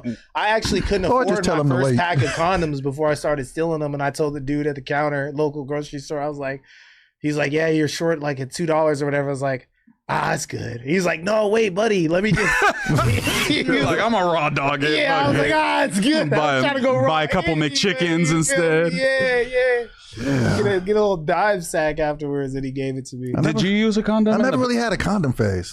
So you didn't use wore one? No, I just. Did you wear That's one in the where I'm at bathroom? Huh? Did you wear one in the bathroom? What do you mean? Like in here? I didn't do it. That was a Okay, joke. my bad. But no, I never really like. I think because when I started smashing raw. So I never. I mean, there's been times in my life where I have, but not a lot. I mean, I'm so thankful that I was indoctrinated into condom usage early in my life because like TV really, and in school as well, like really convinced me that if I didn't wear a condom that I was going to get AIDS. And I wore a condom for like the vast majority of my early sexual experiences. And it wasn't until a bit later that I started having raw sex with every single girl that I fucked. And by that point, I had like actually figured out how to pull out. Right. So Yeah, me and Ricky's generation is definitely like the condom suck generation. We Yeah, for definitely sure. started that wave, like My mind because was the AIDS has blown. started going away. Right. Yeah, You know, but you and don't we're want to be like- that unlucky guy. I feel like herpes was the big thing. That's the That one you for didn't us, want to Nobody get. wanted to get the H dog. Even I remember talking to this OG dude when I was working at fucking Home Depot. OG Mexican dude. He's like, bro, I've smashed like 100 chicks. I've never used a condom. Never got a STD. You kids are pussies. I was like, what the fuck? I was like 100 people never got a STD. I'm scared of He the had Prego kids and too. stuff. He had Right? kids. Yeah, the pregnant. That is- sounded impossible to me. Like if someone had told me that, like I remember I fucked this girl when I was like 19, and then I was like, I went home and I saw a commercial on TV about AIDS. And just completely convinced myself that I had AIDS. Oh, that's the worst. That's the worst, bro. Definitely, When you yeah. raw dog some shit and you're like, oh, fuck, I just ruined my It's life. like, what is this little spot here and shit? Like, you know what I'm saying? God. Like, I've never seen this I before. convinced myself that this girl that I had sex with, who probably only had a couple of sex partners before me, had definitely given me AIDS. And you know, I ravaged with freaked AIDS. out. I gotta go get tested. I made her get tested, like everything. And like looking back at it now, I'm like, what the fuck was I so worried? I should have been worried about getting her pregnant. Yeah. That's realistic, but You shot up the club too? no. But you know, we've all had pre-cum abortions. But see, you know, the crazy thing about your experience with your thought of what AIDS could be was so different than mine. Because I found out really young, I want to say I found out like 16, that it was really difficult to get AIDS through heterosexual sex. So I was just like, oh, well, I'm good. Like, so that's see, I wish I had. Nobody ever told me I that. learned that really young. So I was just like, wait, it's harder for me to get it from her? I mean, from Nigga. I had a friend when I was in 6th grade. I had a friend named Aaron, and he like moved to my town from Lowell, Massachusetts, which was only like a 20-minute drive away. But apparently his lesbian mother had died of AIDS, which as I'm thinking about right now, I don't know how the fuck a lesbian gets AIDS, but whatever. His lesbian mother died of AIDS, and he basically like got sent to live with his like, you know, his aunt's family in my hometown. And that just carried me through like many years of being terrified of getting AIDS because I knew that my friend's mom had died of AIDS. And yeah, that just it freaked me out so bad for years and years and years. That's so crazy how we just process So is it differently. HIV a gay disease, is what you're saying? No, I'm not saying that. I'm saying that it's very hard to contract it through heterosexual sex. Well, I heard that dudes were like bisexual and then fucking chicks too, and then giving it to the chicks, and then the chicks were spreading. Right. it No, that's to what I'm saying. other A guy dudes, can too. give it to a woman, but it's harder for a woman to give it to a man. That's what I'm saying. Like, as men, we carry it in our sperm, they carry it in their blood. So that's, you know, and I was just learning that really young. I was just like, oh, HIV expert. cheat code. So Chico, don't be gay. Don't fuck dudes. I was thinking about it, but now I'm not. I mean, That's the one thing that has kept him on the heterosexual path. And that's why I'm not gay. it hits a zesty vape, bro. Nah, but I that did stick with me when that dude said that, and then I grew up and I started like, you know, raw dogging random chicks or whatever, and I'm just like, damn, it is kind of hard to catch some shit. Like, it's never happened to me, but it's like you're rolling the dice every fucking time. You know, like, why roll the dice? Also, I heard you guys discussing that like HIV infection is down up here or something. HIV infection is definitely not down. What are you talking What you about? mean? I don't think Yeah. it's. I don't think it's down, bro. Bro, 'Cause people- the HIV is down. that stuck the out. to me, HIV and is down. They have Googled meds it. where like you could get it so low that it's not detectable anymore and shit. I Like, did see They that, damn though. near cured HIV. I did see. I'm that not gonna when I lie. was- People don't die from that shit in America no more. Oh, wow. New See? HIV infections have significantly declined since the 1990s. Like new HIV infections have dropped by 61% since their peak in 1995, falling from 3.4 million cases to 1.3 million, which still 61% is not like that. Like I was thinking it was going to be like 90%. No, 61's pretty good. Maybe it was STIs though. Maybe you guys are talking about STDs because that's what prompted this whole memory as well. When I was thinking about that dude saying like he smashed so many chicks and never got an infection, and I think he was lying on his dick. Honestly, that's what I think. Well, I lie about You ain't going. he's an old Mexican. I've heard a lot of people say that though, that they've been raw dogging shit, never caught anything. I was sexually active for 20 years before I got into the relationship with Lena, and throughout that time, I never once got an STD. And then once me and her got together, I fucked her like makeup artist because we were like doing drugs after whatever. Like went to a party together. I ended up banging her makeup artist in the bathroom, and that was the first time that I actually got an STD, which is kind of amazing when I think about how many times I went to the bar and just fucked a random girl that I had just met like 20 minutes before and never got one. And then I got adjacent to the porn industry before I even really got in the porn industry. That's when I got burnt like on set like once or twice. I've never had an STD. Really? Never? I had a few abortions, but no STD for sure. I've never had an abortion, but I've had an STD. Well, chlamydia, if you want to count that. No, we count. That's what I'm talking about. Yeah, brother. That's literally in the book of STDs. But people, like the first one. It's staring right at you. The shit was coming out your dick? Nah. But that's the thing about it is that it's like people act like getting chlamydia is like the end of the fucking world. Once you have it, you realize it's not a big deal at all. Yeah. You get it, your dick feels weird, you get a shot in the ass, or you just take the oral medication and then it goes away and you're totally good a week later. I had a homie get that in high school, and he told me he just got a little shot, and he was like, it took a week. I was good, bro. Now, if you get gonorrhea, you're pissing flames out. Okay, that's what I was thinking about. Okay, and if somebody had told me when I was 20 that getting chlamydia and gonorrhea was as simple as it is, that you just go to the clinic and you get a shot in your ass and that's it, or if they had told me how unlikely it is to get HIV from having heterosexual sex, I would have never wore a condom. For sure. So I'm glad that I was fed the idea. The fear-mongering actually helped. Exactly, because I would have been terrified. And had like 6 kids with like hella different ethnicities and shit. Indian babies. Which probably would be lit. I'm not gonna lie. I'd love to have an Indian baby. Do you see that Clavicular gave up his ownership of the club in Miami? I never even got to go there while it was under his control. Baccarat or something? Baccarat. Lena got to go one time. Damn. I did not get to go. But he basically decided that it was just too much liability. Well, actually, I don't think he decided, because he ended up saying that his like Israeli mobster business co-owners, the Jewish mobsters pushed him out. They decided it was too much liability to have him involved, which, to be totally real, like when I first heard about the idea of him starting a nightclub or being involved in a nightclub, that's the first thing I thought is like, you are just going to attract so much of the kind of attention that a club might temporarily appreciate, but in the long run will not be great for business. And I mean, like, honestly, there's so many businesses that I've thought about over the last couple of years that seem like really good businesses, but once you get used to getting sued, it just becomes like unbelievably clear, like this is not worth taking that risk. And was the idea that the club was going to be like a streamer club, like where everybody could stream, right? When we first found out about it, Wax said that the club was going to be called Club Stream. Yeah, I remember that.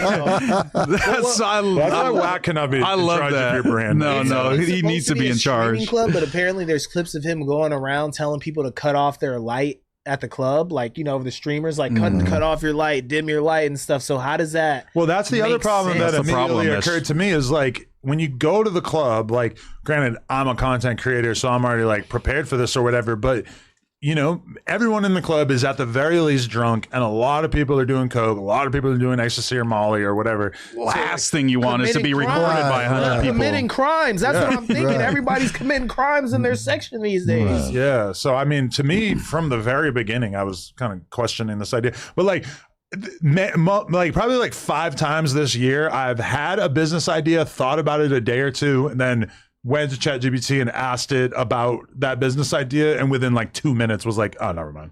Share one, if you don't mind. The strip club idea. I was thinking, like, wouldn't it be amazing to have a strip club in LA that was owned by people in the adult industry who could like bring in a ton of talent, create pop-ups. Like, you know, they just create like I feel like there's so much that we could do with like an IRL version of plug talk. When you actually look at all the liability that you're dealing with a strip club, it just really doesn't seem that appetizing. What's the liability? I've always wanted to own a strip club. Girl saying she got some assaulted in that motherfucker. Right, or when it's something. basically the girl's job to get lightly sexually assaulted by the clientele every fucking night. It's because a thin line. Yeah, I mean, like like we all know that a dope strip club is one in which the strippers are at least a little open minded about like hooking up with the clients, and they're basically. usually turned up too. Right. Yeah, at the good strip clubs. They are They're getting drunk and shit. every night. We all know that, and so like you coke. turn a blind eye to that as the business owner. Boom, that seems like a huge problem. Not to mention the fights. Not to mention the fact that people are going to get into shootouts in the parking lot. Not to mention that you know about this new thing where like if they overserve you and then you get a DUI or whatever, they're suing the place that served you the alcohol. Right. This sounds Which like is the best crazy. idea ever now. Shootouts, bitches, you know, like. And But the clientele it's will be one so thing high. if they don't think that the club owner is rich, but the thing about being a content creator is regardless of the fact that like I might have less money than the average strip club owner in LA, but for sure like you're just a big billboard for this place and you're like well known, you're a content creator, like oh, I'm getting that bag. they are suing you left and right. Wouldn't the clientele be so high though that the chicks wouldn't be like expected to like obviously give some random handy in like VIP room one? No, degenerate's gonna You'd be degenerate, surprised. bro. It don't matter how high you go up, the degenerate's I gonna feel like degenerate. I feel like a dude would pay like $4,000 for a really high class hand job, and that's not the type of dude you got to worry about. But if Fucking- she doesn't hand him good enough, he's like, I want a little more for my I'd be 4K. pissed. You know, it's like I'd be pissed if that wasn't the best hand job, in or the she's world. missing a couple fingers. She can't even do it right. You never know. But then like think about have you ever, well I don't know about you guys, but have you ever gone in the bathroom at a club and like tried to do coke in the bathroom and like the security, like before you even get the key up to your nose, they're fucking banging on the door and shit, and you're just like, why would you even give a fuck what I'm doing in this urinal, or not in the urinal, in the fucking stall? Like, why would you care?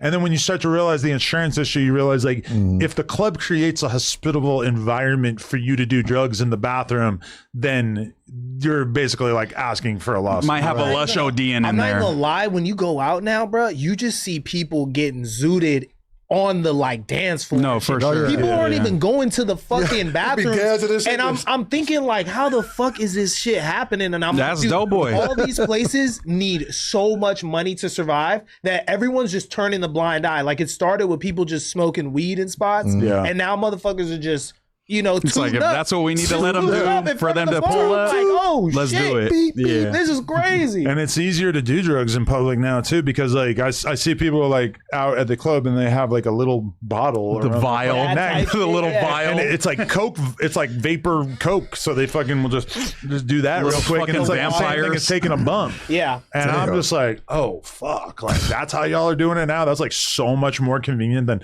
going to the bathroom and having to fucking somehow chop up a line on your phone and then you're Roll up passing your it around. dollar bill. Yeah, it's like trying to smoke in high school versus kids nowadays with a fucking vape pen, just Yeah, hitting that for bitch sure. real quick, Oh, my trying to get God. zooted. Oh yeah, I'm at Legoland this weekend and I'm seeing dads left and right just hitting that fucking Hell cart, yeah. and I'm like, wow, that was like so sleek the way that he just busted that move, and like none of the other parents even noticed. Yeah, well, I was smoking out of like a Pepsi can in the school bathroom, trying to like get the gram off real quick before school started. Now the kids are just going crazy. A little apple. The Pepsi can and the apples. And to anybody who's saying that it's like a police move for me to say that somebody went to their car and got the whoop-de-wop, it's like I'm trying to encourage them to like not live that life anymore by acknowledging their behavior, you know? That's bullshit. Listen, okay, this is the thing though. I am a podcaster. I can't just lie on everybody's behalf. I get have that. to talk about what happened. I can't just keep all of your fucking secrets. So either keep it out of my eye or just don't do it. Because if I know about it, I'm going to talk about it on the podcast. I'm not here to keep that's your true. secrets. But you kind of got yourself in this conundrum by starting the pretty much street podcaster wave, and they're We'll see how much longer that lasts. they're cut from a different cloth than regular podcasters, and they're going to have expectations of you where they're going to be like, Adam, you knew who I was when you signed me up, and now you turning on me. You know, that's kind of how they're feeling, I feel like. Yeah, because Munchie was kind of saying like all these felons that come through, like y'all gotta know that you can't be putting everything on camera. He's like, between me, faux extras, everybody just named off everyone, you know.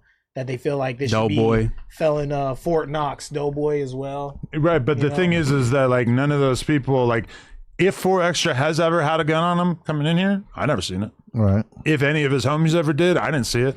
I appreciate you being low key about it. Yeah, I think that's a fair expectation. If I see it sticking out of your fucking pants, then I'm going to acknowledge it on the podcast. I might not have done it. Like I wouldn't expose them, but the fact that somebody else accidentally exposed them, like, wait, am I supposed to just hold my tongue about everything? No. Yeah, it puts you in a rock in a hard spot because it's Adam, you like gotta you're think damned if about you do, your- damned if you He don't. was talking, Sorry. interrupting. We got to just- be mindful of that. Go It ahead. just puts you in a rock in a hard spot because it seems like no matter what you do, they're gonna look at you as the bad guy. If you lying, it's just like you lying ass nigga. He's laughing because you're glazing. Which Oh my you God. actually kind of he didn't like he doesn't need that, Doughboy. Like Yeah. you'll say, he doesn't need you to That's be like, not a glaze. Hey, Adam, you know what? No matter what you do, they're gonna give you flack, man. Just keep, you know, That's not a glaze. It's just I saying know that that, and everybody kind of knows that. Even if they hate me, they like, know that. he's an arrogant asshole. We don't need to like all right, sympathize give me with a him, one, you know? It's give me like- a one glaze per episode pass. Okay, No my way bad. you make it through the rest of the Yeah, there's episode not a without chance. But how do you feel about your tuna report card grade potentially dropping? I'm not worried about that. I'm ready to go over to the dark side. Let's go, full snitch. Let's go. And I did end up finishing my my 10 pod commandments, which I actually only got to 8, but I could, like, if we wanted to do that, I could kind of lay it out. I was planning on laying out my commandment. No, I'm not ready to do it. 'Cause Lay it don't out. do it. I want to print it Exclusive. out and do like a thing, an episode where I actually like go one. No, by that's a whole one. episode thing for sure. That's a whole be fire. episode. And then once I do that, I want to do performance reviews with everybody on camera, which is of course the only way to do a performance review, where I kind of like sit down with all the hosts, including the news hosts and everything, and sort of give them my thoughts, my tips, my tricks. But I have to like watch more content and get prepared and really do that. So I want to like make a real thing out of it. And obviously the No Jumper universe has kind of been rocked by the fact that a couple people left. But we have a female co-host who I shall not name, who will be trying out for the first time on Tuesday. I would like to Nice. I would like to Nice. acknowledge that. Interesting. Okay. And she's definitely not what y'all are thinking. If you guys are expecting an OnlyFans baddie, you will be perhaps pleasantly I surprised. have a couple ideas, but I really think don't know who it is. But You I do? think I might know. Probably not. Good old Jalise. No. Was she eating chicken in a video that was sent to the group chat? No comment. But a lot of people eat chicken on social media. Yeah, they definitely do. Yeah, but did you guys actually see the Jalise and her daughter interview? Absolutely. I couldn't bring myself to watch that. I'm not gonna lie. I saw some of the clips. Tim, Let's roll some clips. Okay, Yeah. okay. I want to show you guys like the first minute or two. What? Chill out. Did you see it? Yeah. I heard that it's an interesting piece of content. Check. My headphones are not operational, so check. I mean, as much as it's a little odd to react to a 9-year-old on a podcast, but Very intelligent one, I've heard. that is man. what I'm saying. I really like. Okay, I've always heard over the years that that your parents don't matter that much when it comes to like how you end up. Which is like, I think it's very hard for people to like accept that. Yeah. But I've heard like a lot of people speak on that. And I've never felt more like I believe in that than watching this, because this girl has for sure been through more in life and seen things more than most kids. I can hear it. Yeah, it's good. Check. Sounds good. I think. Check. Yeah, I think that's more why, like, versus having a shitty parent, having kind of a rough upbringing, that makes you mature a lot younger. You know what I'm saying? When your parents are fucked up, you mature, you start to realize things a lot earlier. You have to do a lot of things for yourself that your parents would probably be doing for other people. Yeah. So that's what I see in her, which I don't know that. You know, that's just my assumption. I feel deep empathy for what this kid has probably had to go through. No offense, Jalise, I'm not acting like you're just like the worst mom in the world, but I do assume that this kid has seen a lot of shit. Yeah, but some people it kind of corrupts, but some people it prepares for life, and she seems like it's prepared her for life. She's kind of like more well-spoken than her mother, which is crazy. Well, let's check out the clip, 'cause I want to hear. I actually haven't heard her yet. All right, check it out. Let's go ahead and introduce the world to who Madeline is. Well, should I just introduce myself? Absolutely. Well, my name's Madeline, and I'm 9 years old. My birthday was 2 days ago, and I just turned 9. And my favorite color is pink, but I don't think my mom likes that. So, we're here today because you wanted to interview me, correct? Yes. And I think you drafted some pretty interesting questions. Very interesting. Interesting. And how do you feel about the questions that you're about to ask your mother? I feel very great about the questions. I feel like these are like some very polished questions. You said very polished? Mm-hmm. Oh, excuse me. Polished. Oh, I think you listened to me a lot. This is a theme in the first 10 minutes of this that I watched, that she uses like remotely big words, and Jaleesa is kind of like, what the fuck does that mean? Yes, I do. You do. Elite, polished, structured. Right. A lot of people don't know that side of your mother. How do you feel about that? I feel like before you judge someone, you can just get to know both sides of them. I mean, yeah, sometimes you act this way, but then the other times you act this way. And I think they need to know that side of you before they start judging, because this is the best side of you. Yeah. How do you feel about, how I handle The situations, the online backlash. Is it backlash? I feel Like, backlash is a pretty big word for a 9-year-old, For a right? 9-year-old, Like, she's absolutely. so And well spoken. The statement before that was super introspective. Yeah. Like, there's two sides of you. You're only showing one side. If the people saw the real side that I know of you, that I love of you, that they would have a lot more sympathy. Like, this is deep shit. Right, Like, 9-year-old. I have not been around that many 9-year-olds, but it stands out to me that she's way more well spoken than Absolutely. most of the 9-year-old kids that I've been around in my life. Let's just peep a little bit more. I don't know if we'll get to it right now, but there is one part where basically, like, this kid somehow knows about how hated her mom is on the internet, and Jaleesa is flabbergasted, which seems kind of performative, but like, she basically like has no idea how her kid could know that she's hated. Yeah. And I guess she's probably just confused on, like, how the hell do you know that? yeah, she type says shit. that her kid doesn't have social media, which seems really, really good and probably crucial to her turning out halfway decent. Yeah, but- probably why she's speaking so well. She's reading books and shit, not on. feel like it's YouTube. backlash. You really do? Mm-hmm. Oh my gosh, you're hurting my feelings. Well, I don't mean to hurt your feelings in any type of way, but I just feel like someone has to tell you the truth. I mean, we just can't hide the truth from you. Oh, okay. Listen, Madeline. The truth is, a lot of people don't like you Yes, this. in the media realm, and sometimes you just have to know that, because all of these celebrities didn't make their way up here without a little bit of backlash, and this is just to start, so you shouldn't really be that worried. I mean, it's okay to have a little bit of backlash. I mean, But everybody loves me. Like, what do you mean everybody doesn't like? You really believe everybody doesn't like me? no, I feel like it's 50-50. Like, a lot of people don't like you, but a lot of people love you at the same time. Okay. Like, Elaborate. elaborate. Damn. I mean, You don't even have social media. I know. Who Do my you mother have is. social media and I don't know about it?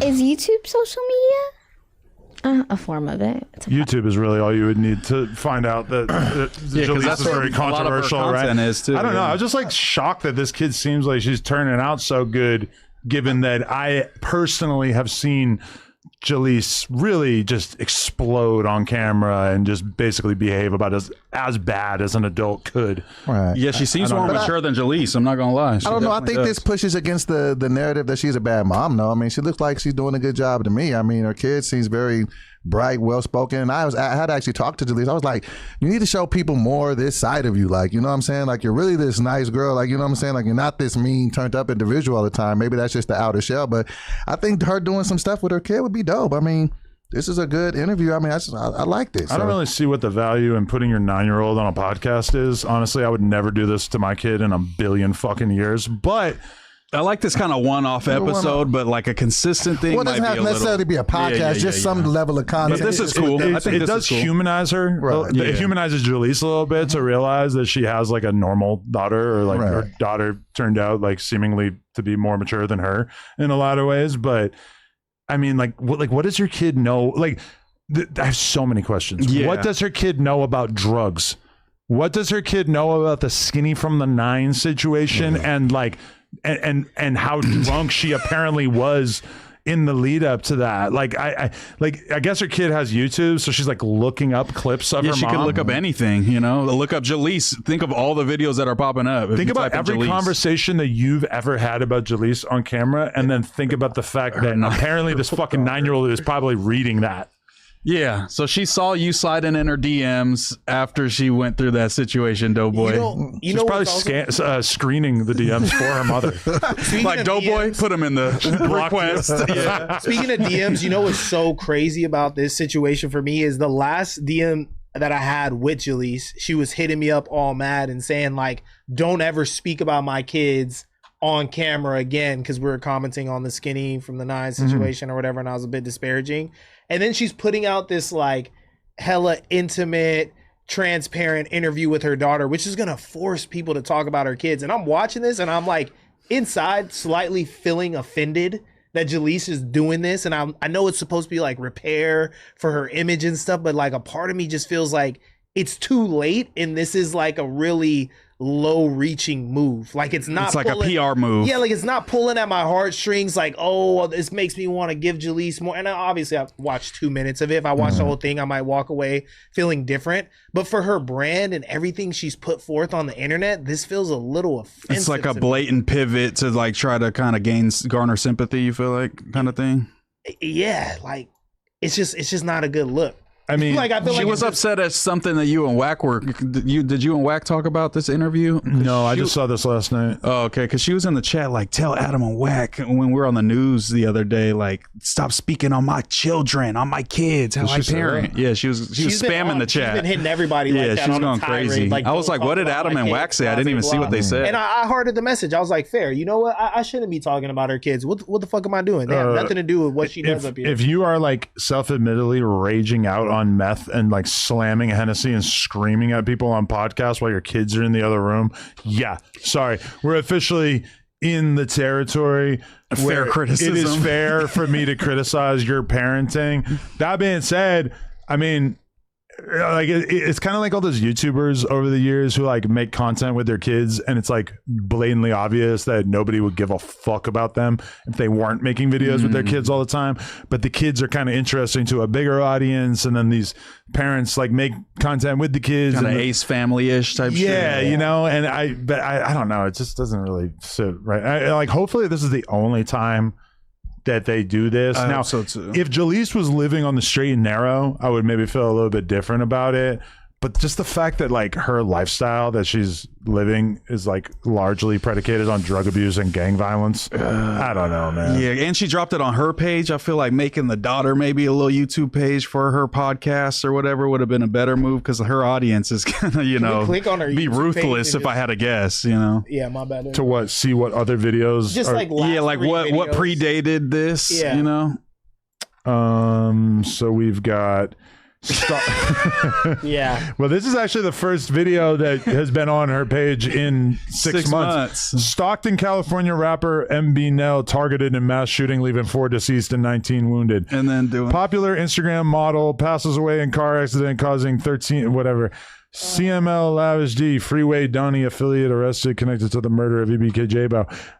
I mean, yeah, it is. It's a pretty harsh pivot. I mean, clearly she's trying to figure it out as a content creator. I'm not going to like kill her for that. No, it's just a crazy transition. Personal brand. Like that's the part that's offending me is like your personal brand. You seem like the type of person that should keep your kids off camera because of the reprisal you might get about the things that you say she about just says people dead people and shit, and you know, in some of her content. Move. Yeah, you know what I'm saying? That just doesn't feel appropriate. I don't know. Maybe I'm being too harsh, but it's just like such a glaring. And then to be on the interview, like, obviously you're not going to be like, yeah, daughter, I am a scumbag. But to be like, you think people hate me? Like, she obviously got that from somewhere. It's like, you should be exploring, like, you know, why she feels that is. And she agrees with it. I just saw a moron in the comments saying Adam didn't feel this way when he was exploiting Tania and Nova. Nova had already been on multiple podcasts with over 1 million views before she came on the podcast with Tania, which is obviously fundamentally different than Jalise taking her 9-year-old who had never been on camera before. Also, big difference between a 9-year-old and a 15-year-old. Obviously, they're both children, but like a 9-year-old is like especially not really prepared for what this will be all about. And actually, Lush said that Jalisa's 9-year-old is apparently like sophisticated enough that she went to Lush one day here and said, how much money do you make working here? Which is just like that. I don't know. That just kind of like blew me. I was just like, whoa, like she's like thinking about shit like that. When I was 9, for sure, I had never thought about how much money somebody might be earning at their job. Right. I think around that time I probably thought about stuff like that. I didn't know about money. Yeah, that's real. But I think it's just like you said, sensitivity. If your parents aren't necessarily like up on game the way they're supposed to be, it makes you more aware of the world and problems that maybe you shouldn't necessarily be crossing your 9. Yeah, when I was 9, I was definitely getting pushed outside and like come back when the lights come on, the street lights come on type shit for sure. Yeah, I was outside on my bike and shit, just outside. I was outside on my bike for sure, and I was like hanging out in the neighborhood and stuff, but there wasn't like anything bad to get involved with in my neighborhood when I was 9, or at least I didn't find out. Mine was pretty janky. Yeah. I had a paper route at 8.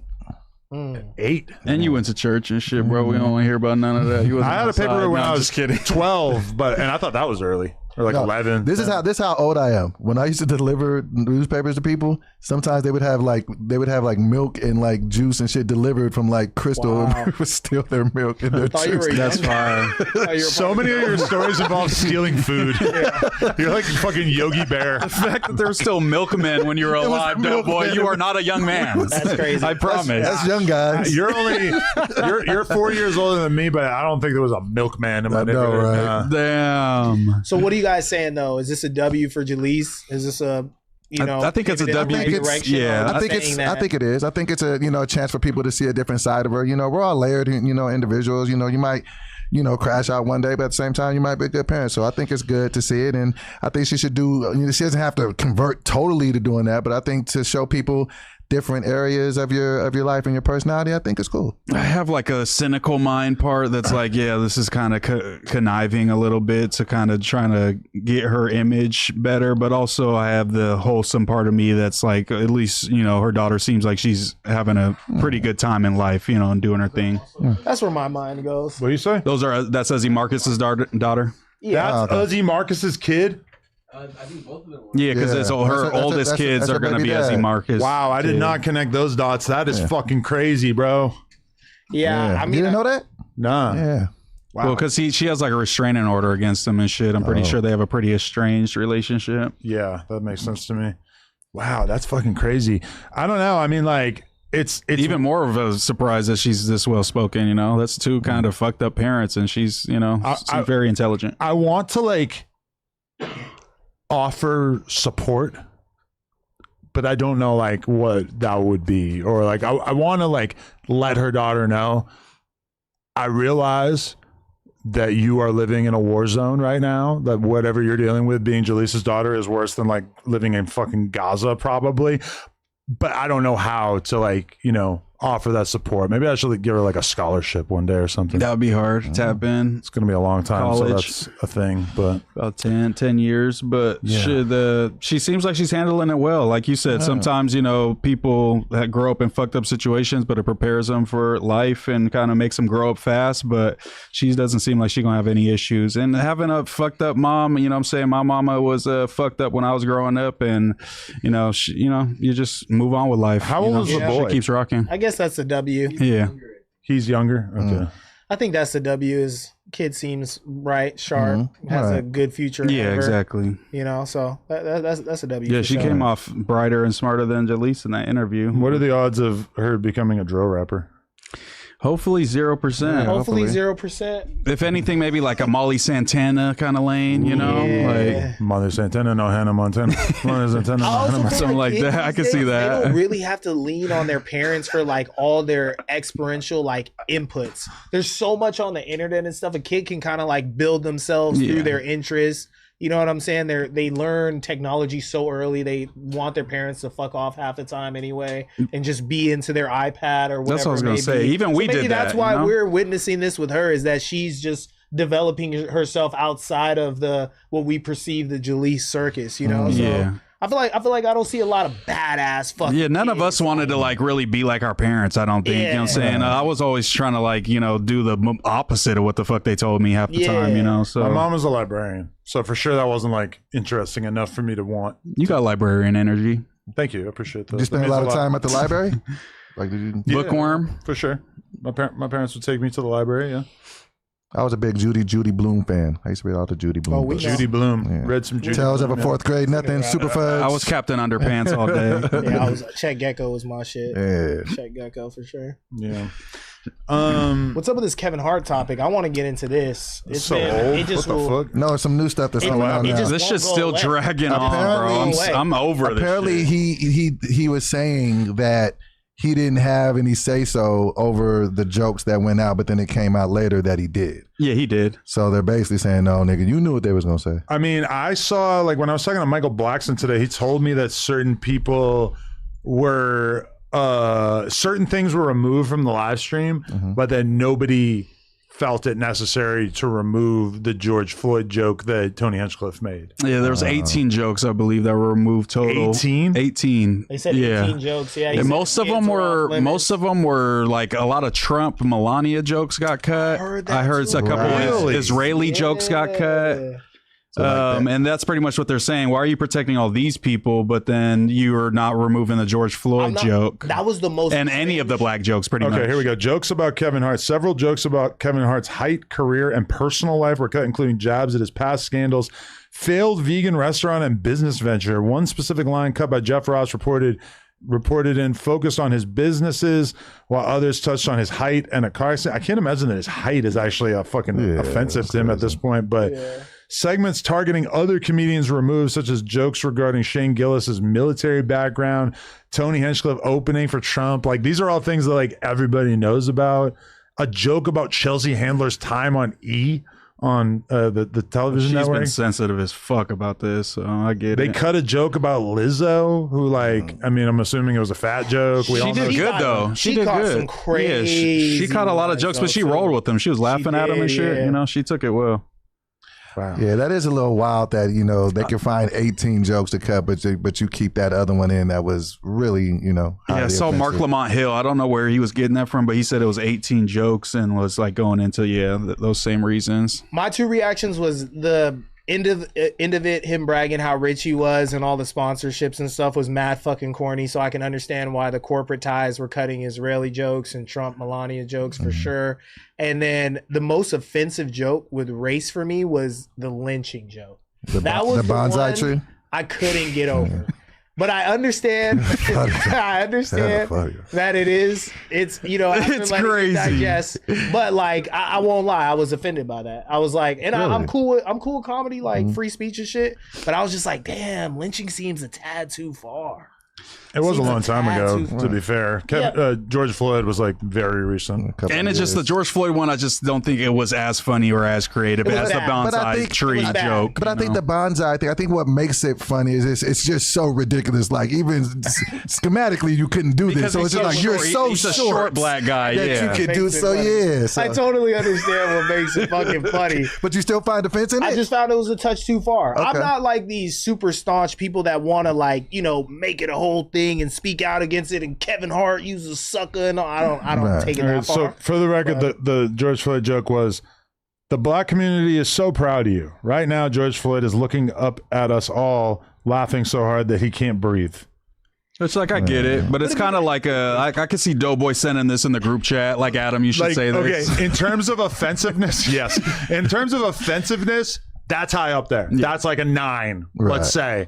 In terms of funniness, I would put it pretty low, even in comparison to like every other thing that Tony Hinchcliffe said. Right. Because he had a great like set, and that was like the closer. So it was like, he was like kind of rapid firing jokes, and then that last one, it was like he kind of fell off. And if you're gonna get this off, why are you trying to keep people from talking about you doing the stand up at Trump's like big event? That's more of a Trump thing than a Tony thing, because Trump is. I think they're afraid of Trump going to the FCC and saying, "Hey, they're doing," because he trips. He trips on fools that make jokes about him. I thought that was a Tony Hinchcliffe requested. But I'm saying like there was multiple things about Trump that were removed, so it seems as though it was a fear of Trump coming down on the roast type of thing. That's what it seemed like, because it was like Trump and Melania jokes getting cut. What the fuck? That's like, the president. Like, we can't joke about him, but he's going after fools. He don't fuck with that shit. So that's what it seemed like. At least I can't see Tony being like, "Don't talk about my Puerto Rico as a garbage island joke." I feel like that's the worst thing in his career. Yeah, but at least that one was a little bit funnier. It's like, the misdirection. There's a giant floating piece of trash in the ocean we call Puerto Rico. It's like, at least there's some, he's laying the groundwork. He's doing the punch if it didn't land with people, and it's at a Trump rally, which is fueled by some racism. I get that, but it seemed like a Trump thing more than a Tony thing. So I noticed y'all have been talking about breaking into comedy up here. Each and every one of you guys. Have you been trying to write jokes? I've been trying and just not going well. I'm not going to lie. I just don't have a brain wired like that yet. I don't know how. Let's have a writer session one day. When you watch people do comedy, it can kind of like fool you into thinking that it's easy. But then like, I think I've like might have opened up my Notepad app like one time to try to like write a joke, and I don't really like understand how you would go about doing this. Same. My brain just isn't wired that way right now. I don't know. Super easy format, right? Premise setup, joke, or punchline. Dude, sounds so simple. Like you start out broad. Like I was thinking like, oh, people call me corny. Yeah, give me some. Come on, everybody give a joke People here. call me corny all the time in the chat. I don't think that I'm corny or whatever. So maybe this is where I was missing. You feel me? I couldn't relate. I couldn't put my body and my soul into the act. Right. But I was like, oh, this is super broad. So many black dudes can relate to this. If you're not like, I don't know, the stereotypical idea of a black dude or whatever, you ever deal with that in your life, you felt like, you know what I'm saying, you can relate to the joke. So I'm working on the setup, and in the setup, I just go so myopic. It's so zoomed into like my life and my like unique experience with coming to No Jumper and finding out from the chat that I'm corny. Like I never had that, you feel me? Right. Allegation levied on me until you got to make it a little more broad to like the general audience. No one's gonna laugh at that. Like no one's gonna feel like that this is relatable or whatever. You know what I'm saying? The small streamer community that I'm a part of like liberal black dudes or whatever, and like, oh, this is kind of funny, whatever. You know what I'm saying? Right. I'm trying to. I see this. He's trying to give it the prompt. Okay. Help me write a joke. I have a friend named Sharp who thinks he's a pimp, basically, is what I wrote. Because when I was thinking about jokes, I was thinking like, I want to make jokes about my former co-host that I don't get along with. So, okay, this is what Gem and I came up with. I used to have a friend named Sharp. He claims he's a pimp, but the only thing he's successfully managing is a group chat that leaves him on red. You can't run a stable if you can't even get your friends to show up at the movies on time. What the fuck? Okay. Sharp walks around talking about his player lifestyle. Man, you dress like a Monopoly board game piece that got lost in the laundry. This is the Doughboy right there. If you were a real pimp, your outfit would cost more than my entire set.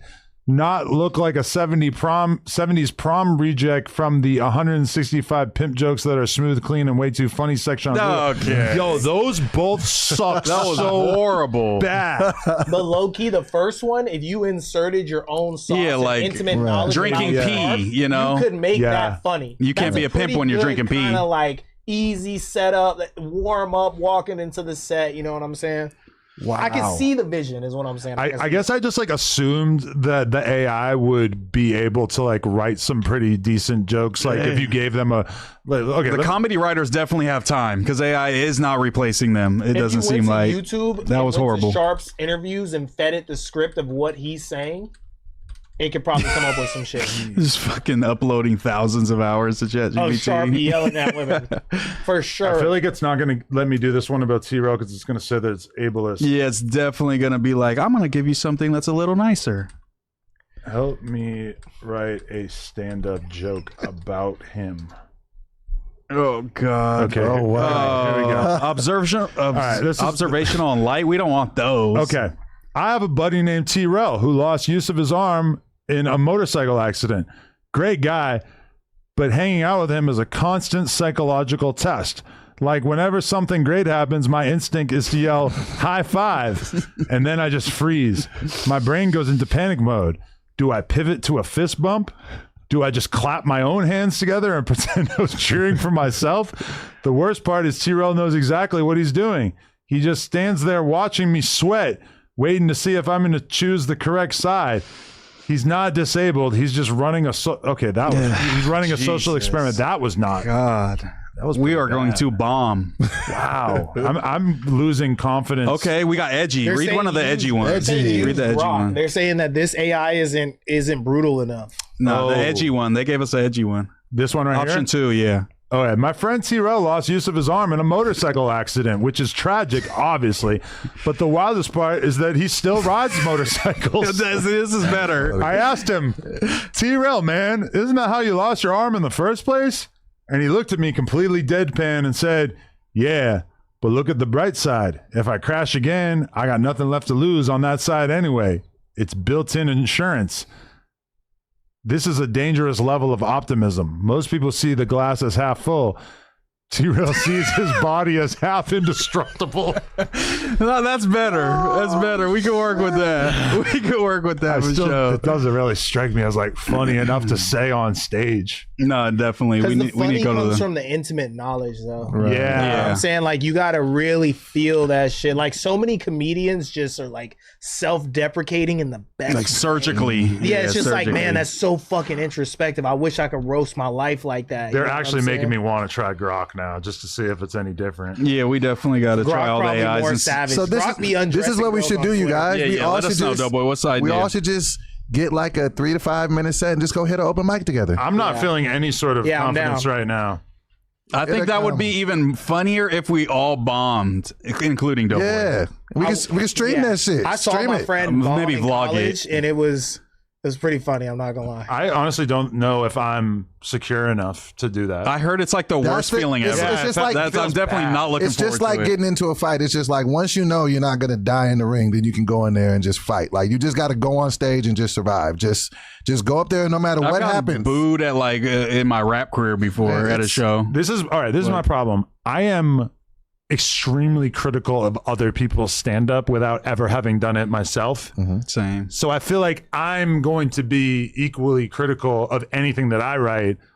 I don't think I'm even going to be able to come up with like a handful of jokes that I would be able to say on stage because I feel like I already feel particular enough about it that I don't know if I'd be able to like even land on anything that I thought was good. But I think when you do land on it, you're gonna know because you're like being super hard on yourself. To where if it's still making you laugh, you're like, okay, this might be the one. You know what I'm saying? Yeah, and it's just like, fuck it, bro. We're gonna die one day. Like, Yeah, I know. I just want to try, like, you know what I'm saying? What's the worst that could 5 happen? minutes of potential A guy- embarrassment. Like, bro, you fuck on camera, like on But a weekly I- basis. Yeah, and What you are have a we- gut. What are we talking about you here? got a What are gut. we talking about? You can't get on stage. Okay, I'm just gonna read what Grok gave me. I got this buddy named Duno. He's a fat Mexican motherfucker. Let's go, Grok. He's not just morbidly obese. He's call ICE and report a structural collapse obese. Okay. That's better. Grok is way better. That for is sure. way more in the Yeah. direction of something kind of It's fun. actually comedy. This dude shows up to a quinceañera and the mariachis start playing La Bamba on his stomach rolls. Okay. He's so fucking huge. When he tries to sneak across the border, they don't need drones. They just follow the seismic readings and the trail of empty Menudo buckets. Whoa. Grok is just hella racist. Yeah, Grok is just Grok is like, Mexicans! Damn it, Grok. Okay, wait, there's more. Border Patrol sees him coming and goes, nah, fuck the wall. Build a ramp. Let him roll back to Tijuana like the human avalanche he is. I like the build a ramp. That was yeah. the human avalanche. I don't know. Duno doesn't do tacos. He does taco. One singular taco the size of a Volkswagen that he sits on and calls it meal prep. That's middle school. Yeah, That's that was middle pretty school. good. I'm fucking with The it. motherfucker's so fat and lazy, his idea of Cinco de Mayo is lying on the couch yelling, hey, ay caramba, every time he farts salsa. Damn, Grok racist as fuck. he just Grok's went racism super is, hard. like, particular. Damn. I thought it was going to be a joke about like Cinco de Mayo and then like Mayo.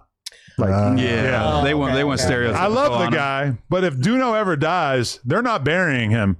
They're just declaring that part of the neighborhood a new landfill and calling it Little Guadalajara. Oh my god!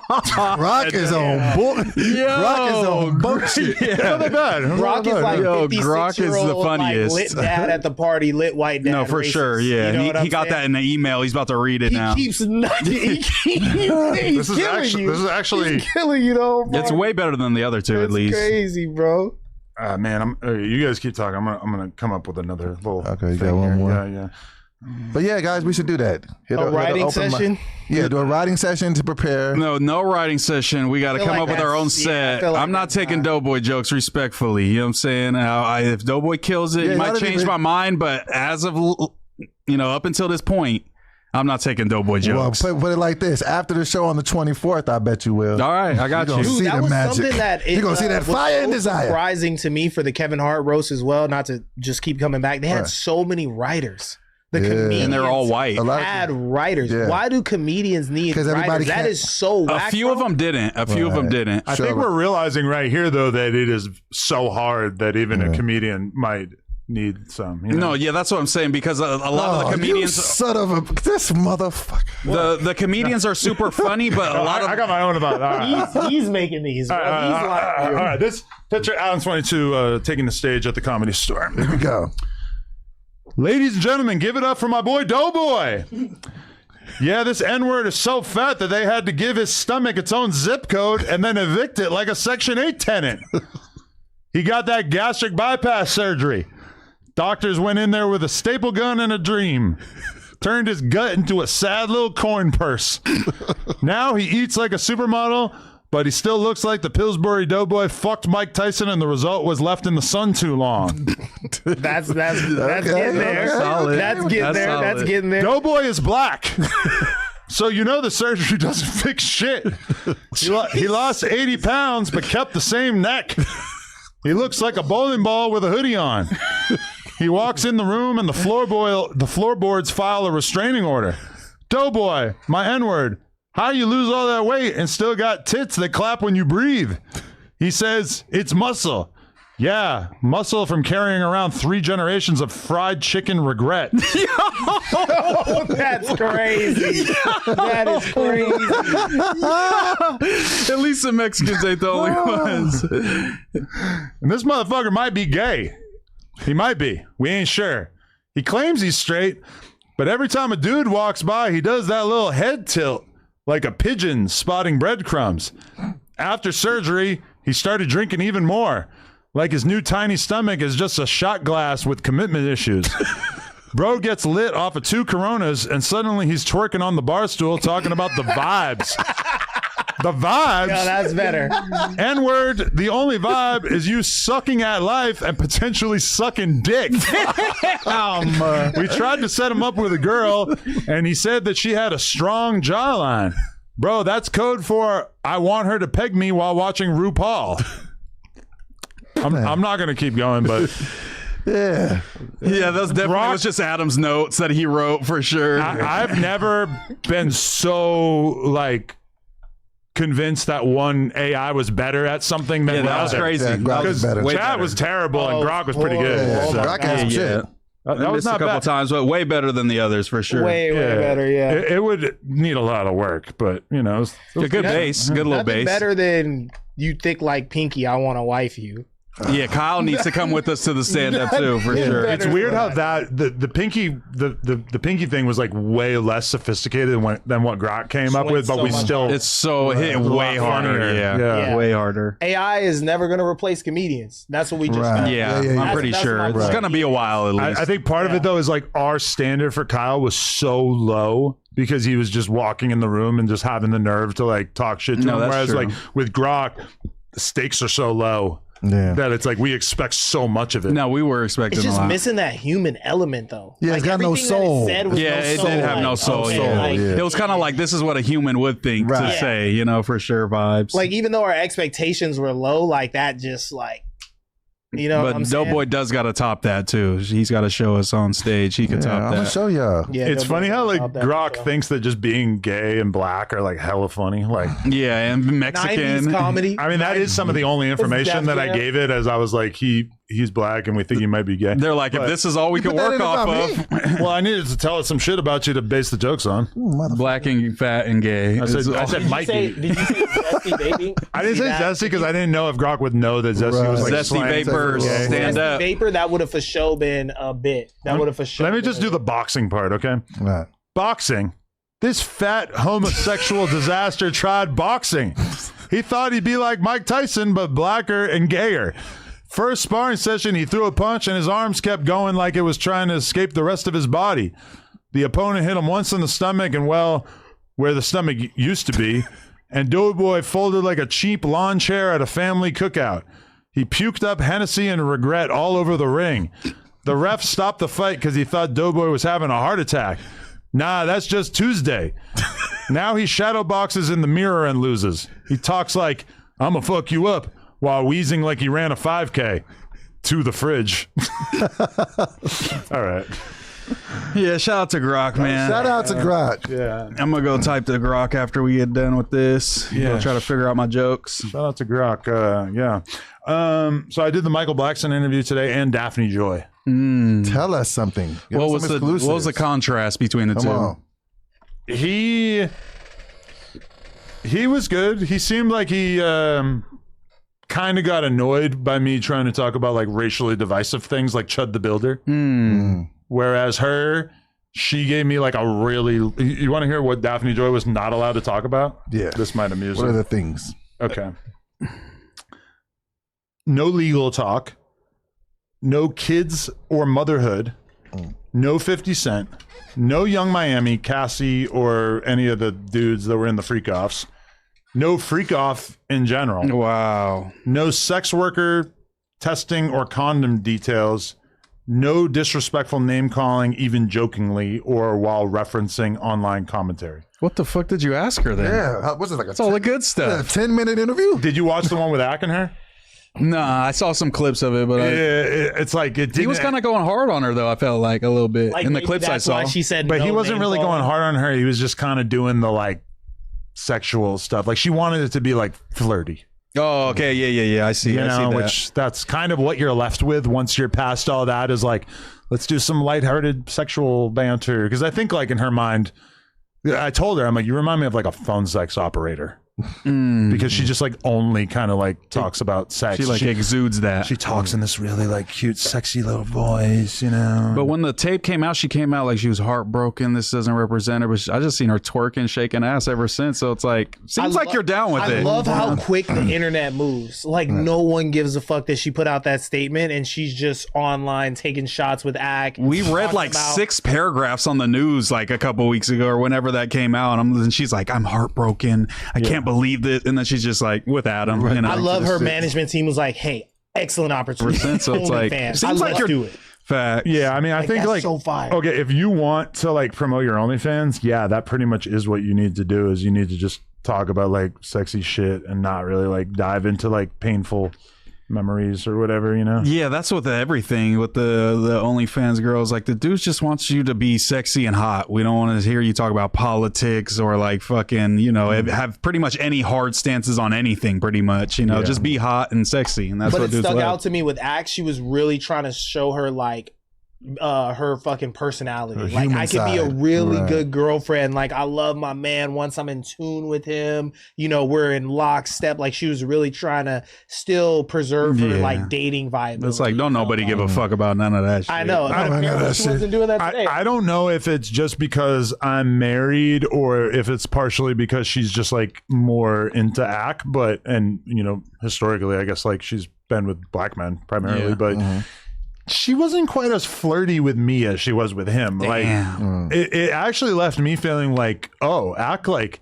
should probably really try to hit because I didn't really get left with the feeling that I had much of a chance. Maybe just the Really? plays are different. Like the Ack, you know, flirting with Ack is going to come off different than flirting with the 22-ster. Maybe. Because she knows she's gonna actually get that plug talk invite. Yeah, She's gonna for have to sure. pony up. Yeah. She made that clear that she's not going to do porn. Oh, for real? wow. Unfortunately, But How does that help the OnlyFans? she's just the biggest, roundest, fakest boobs ever, and she's kind of like adjusting. Like the entire time, she probably adjusted her fucking shirt like 1,000 times. Are they fake? I mean, have you seen her? I've seen her, but I don't. thought I'm not a her good. titties and her You ass are is retarded fake. if I'm you have to pretty ask that sure. question. No offense, but yeah, I mean, Axe Riz might have been Yeah, scared. or Axe just hotter. But also, she seemed like she was very respectful of the marriage element, so that might be part of the explanation. Yeah, that's what she's. Yeah. That's why she didn't flirt with you, bro.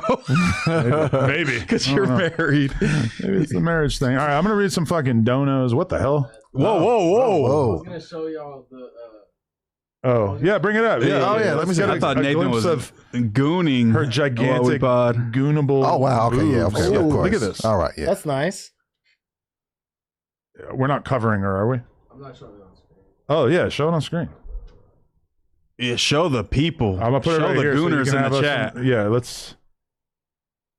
I mean, Okay. Yeah. okay. From my angle, they looked crazier than they look here. The side angle, they looked Yeah, they humongous look at the crazy beginning. from Yeah. the side. The split angle is like the whole thing. These I did not say that Ack is hotter. I said that maybe she thought Ack was hotter. I have no opinion. Right here, you're really getting a glimpse of how round and gigantic. Those are her some knockers. boobs are. These look great. These look absolutely amazing. Yeah. But god damn, it's been really hard for famous dudes this past week and their baby mamas. It's been a whole lot of baby It's been a mama whole drama. thing. But at least you're not like Diddy. They saying Diddy got the micro. And I It's can, 3 right. inches of micro. yeah. You're Yeah. right. It might as well be. Well, It might as well I be. thought micro is like I looked this up. A long it doesn't time even ago. get hard or something. I don't know. What is the technical definition of a Bro, imagine you micro-penis? pulling up 3 inches bricked. Well, that's why you got to get About to Sly bust Diggler out in your there. pants. Yeah, gotta you get need to slick. bring a guy with you to fuck for you.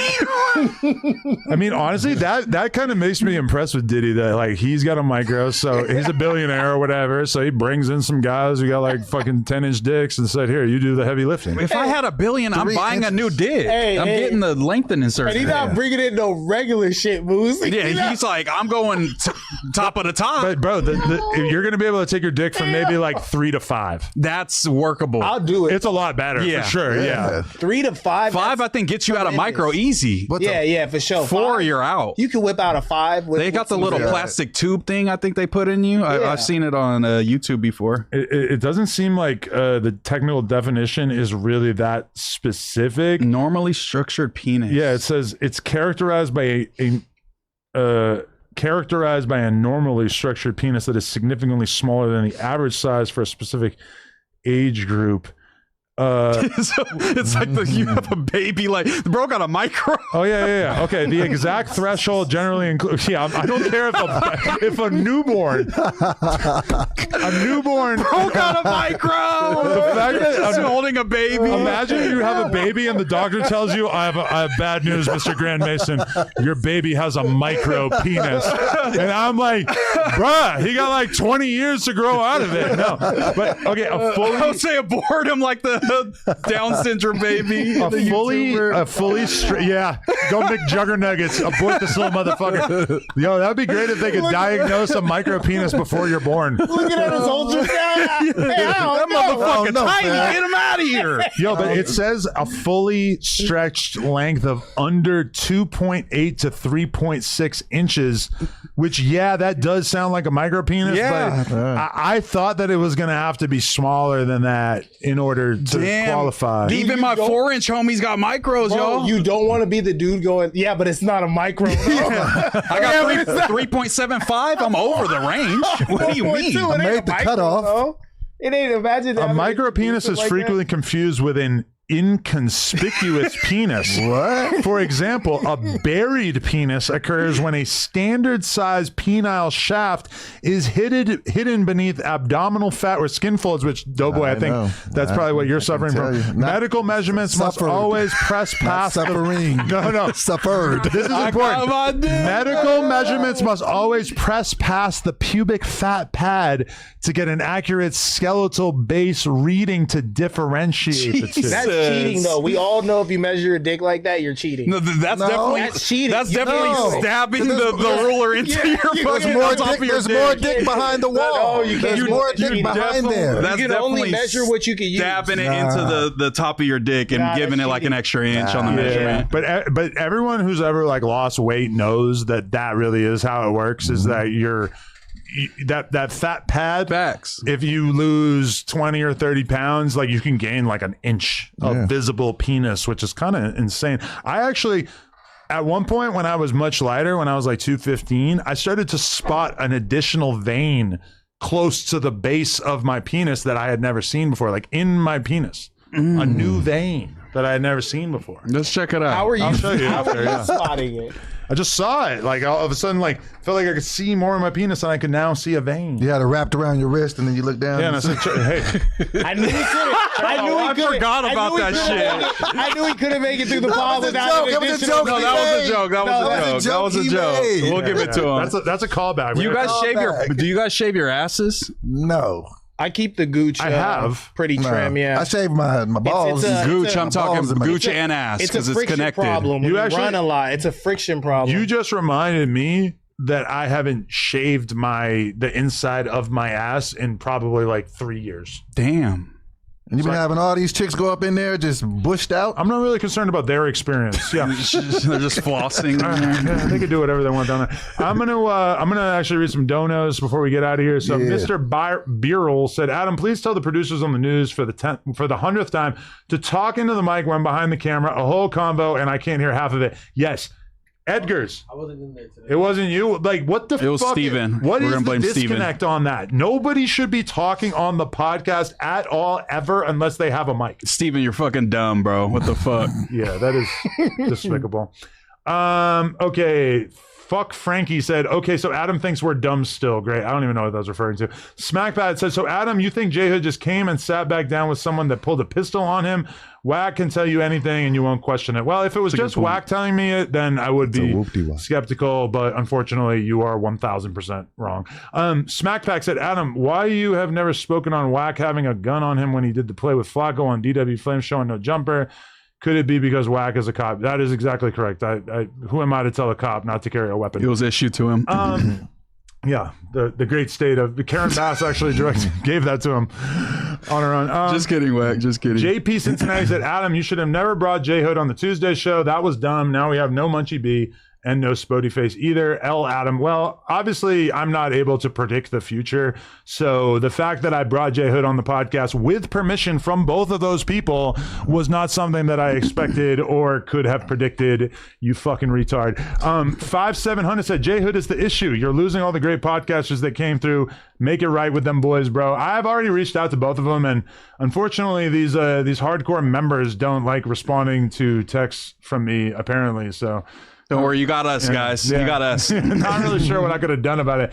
Celebs in Distress said, Adam, how do you get mad at Munchie having a bullet considering how many enemies he probably has when you yourself had one dealing with King Pill? Well, number one, I'm the boss, and mine is, I'm not embarrassed to have mine. I'm allowed to have one legally, and also I have my vision. I have 20/20 vision. So those things make it much, much different. You should have shot King Bill. Yeah, whatever you're talking about.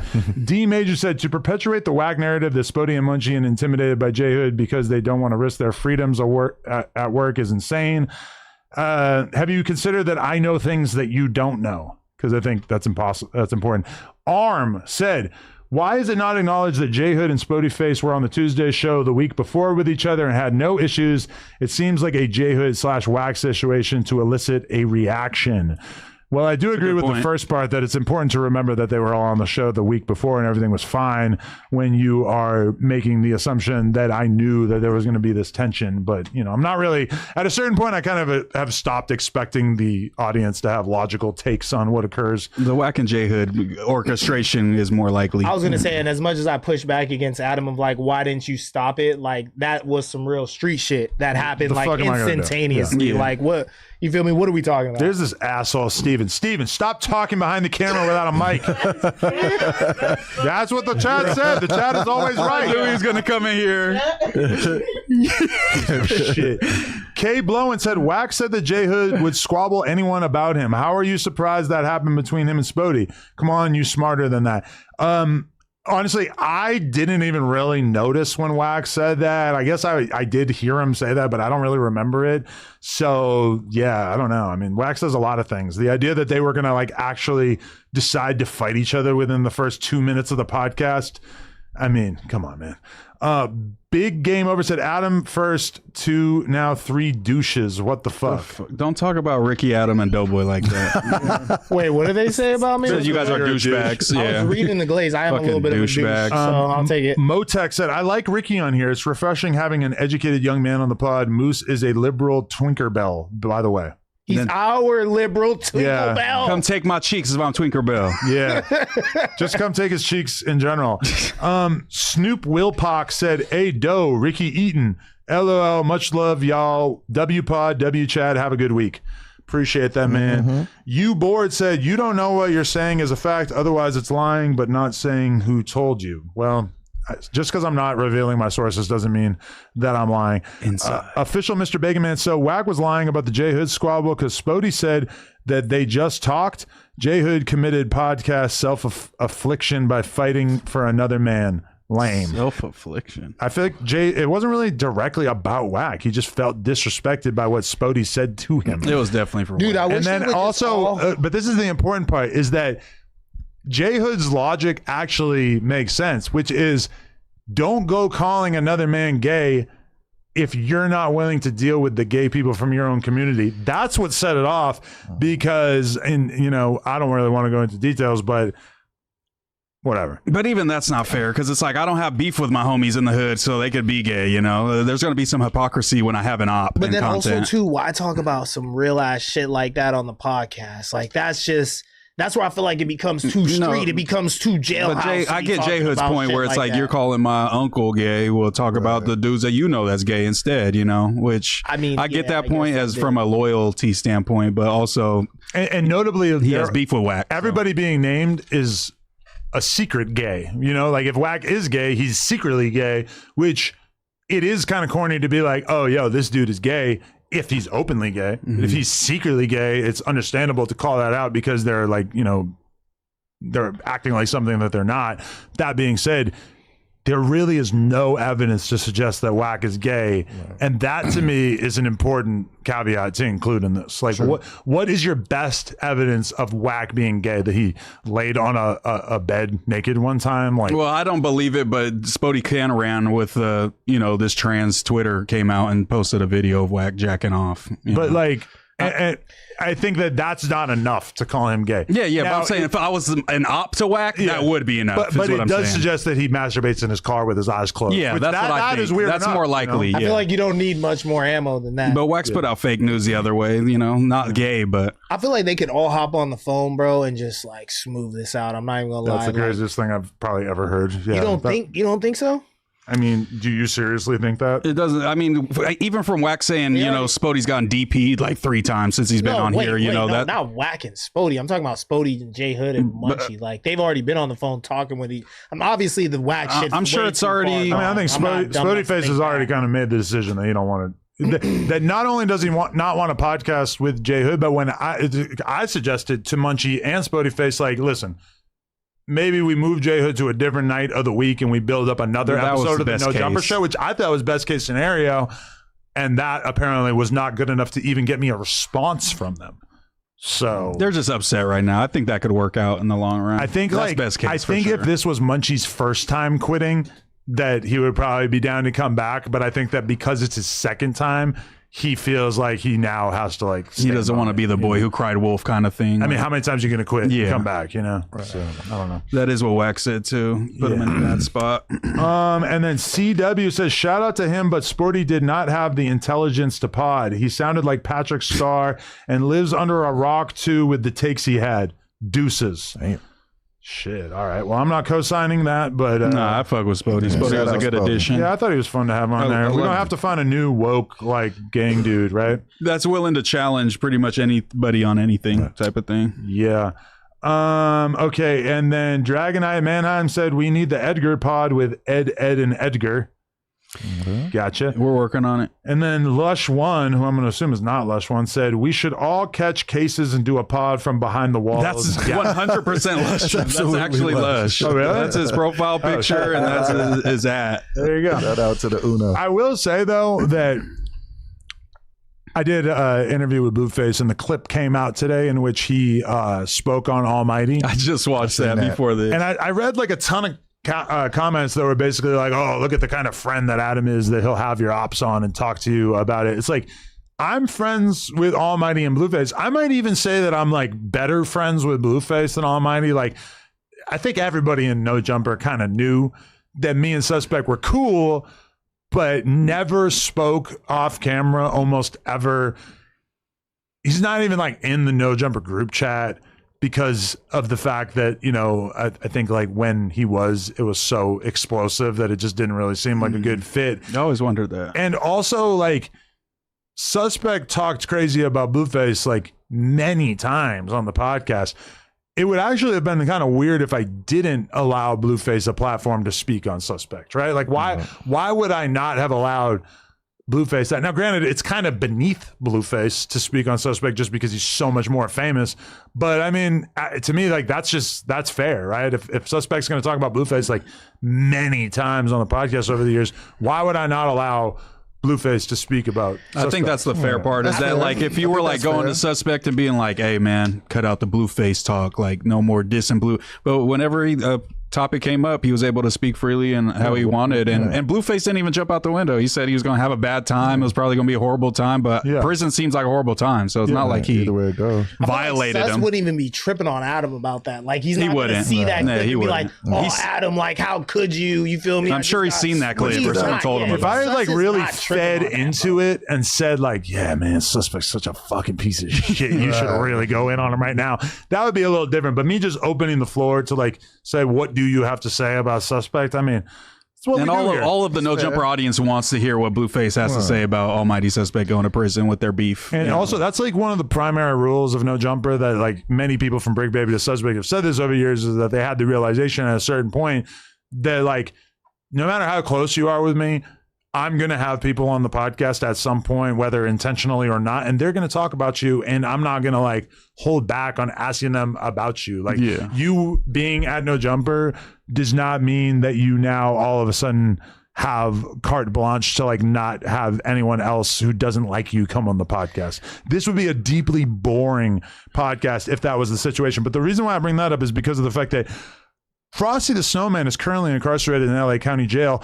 And I've been told, I thought that Suspect would have been going straight to prison. No, he got to sit there for a while. Apparently, he is going to be in the county for a significant portion of time. So they might actually get there behind the walls fade that we've all kind of wondered if it would happen at a certain point. Yeah, I know Suspect ain't no hoe at all, but fucking Frosty be hitting them push-ups, bro. Low-key swole. I hope, you know what I'm saying, Suspect got in there and started programming. Okay, but I'm pretty sure that Frosty has been like shot and had like serious nerve damage and shit. So I feel like that's at his detriment, but he is like more muscular. But both of them, too. Right. If this was a bodybuilding contest, I think that you would have to give it to Frosty. But I mean, I think Suspect's taller. That being said, he got a bad back. He had a car accident, right? He always talking about his bad back, Almighty. So they said they're both they both got some injuries. Yeah, they got to fight through. Legendary squabble. we're gonna hear about it for the rest of our lives. They'll probably There's gonna be- squabble though, and for real, just like get back cool. Man, I don't know about that. There's gonna be 10 different stories from hella gang members saying different like accounts of the fade and shit for sure. We're gonna see that. Yeah, so that's gonna be That's crazy. there'll be some interesting lore that might come out. Lush, go to the county and team up with Sus. Definitely. Just for the Yeah, love go of it. get locked up, help out your homie. Yo, we didn't speak on it, but just lastly, is Dragonite Crypt the Grand Wizard? Okay. Why do you not believe this? Because everything that I've pointed to, what was that video fake that said literally, I run this account, Dragonite Crypt? Did we unmod him officially? We have not unmodded Dragonite Crypt, but people have told me that he's like unfairly banning people from the chat. Is he allowed to do permabans? Can we unmod him? I think you could hide user from channel as a moderator on YouTube for sure. Has he donated all the stream? No, and that's even more of a reason to believe the allegations. Okay, so Dragonite Crip is probably the most prolific donator in the history of the Tuesday show, as well as on many other podcasts. At some point, we added him as a mod, right? Apparently, Dragonite Crip, there's a recording of Grand Chat Wizard, which, as many of you know, is a very, very popular Instagram account. Okay, Dragonite Crip is in the chat. He said, "Cuz Almighty said you came into hip hop at 32." Yeah, many things that Almighty said that were not true that pissed me off. But anyway, Lush once said Almighty would leave the chat too, and he didn't even get kicked out of the group chat. Okay, whatever. Either way, so there's a leaked screen recording of Grand Chat Wizard allegedly telling somebody that he is Dragonite Crip. The reason why I'm massively skeptical about this is because of the fact that I have been in communication lightly with Grand Chat Wizard over the years, for, I don't know, 4 or 5 years. We have had like an open DM. I've been on group chats with him. I don't know that he's ever like hit me up separately, like on his own.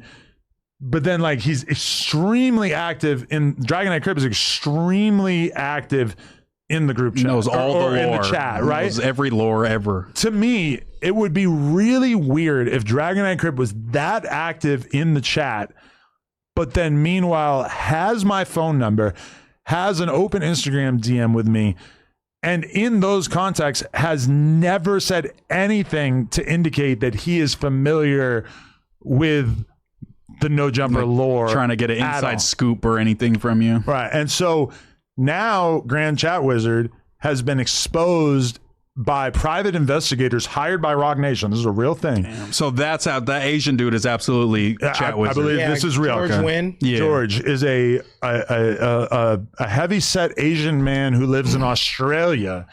And I guess his narrative building has been so upsetting to Jay-Z and Rock Nation that they actually hired private investigators to stake out his home, take photos of him, identify him, etc. According to Charlemagne, he's actually snitching to law enforcement about academics.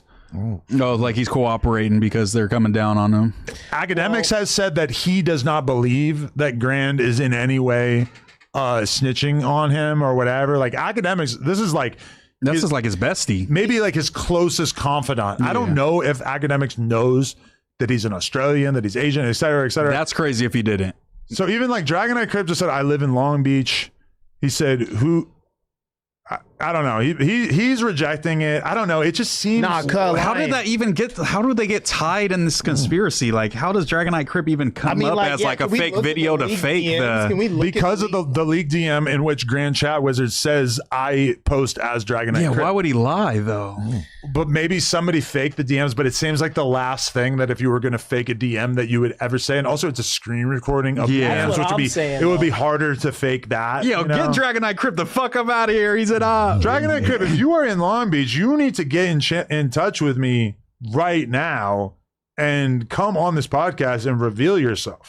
Facts and prove that you're not even banned. They just like to say that. And if he's from Long Beach, he might be Asian as well. You know, you never know. I love an unrelenting Asian that just has to say the N-word. But that's what I was gonna say. Does Chat Wizard get canceled for having the N-word in his name and not being black at all, and kind of posing as like a black academics fan? Is there pretty N-word much in his name? I thought it was like Grand Wizard Chat name. Yeah. Oh yeah. So he really probably wasn't expecting to be exposed ever. Yeah. I mean, because he's been around for 5+ years with academics. I've been hearing about this dude. Exactly. And I mean, that's part of the other thing that I have a hard time believing is the idea that he could be that prolific of an academics fan and that prolific of a No Jumper fan at the same time.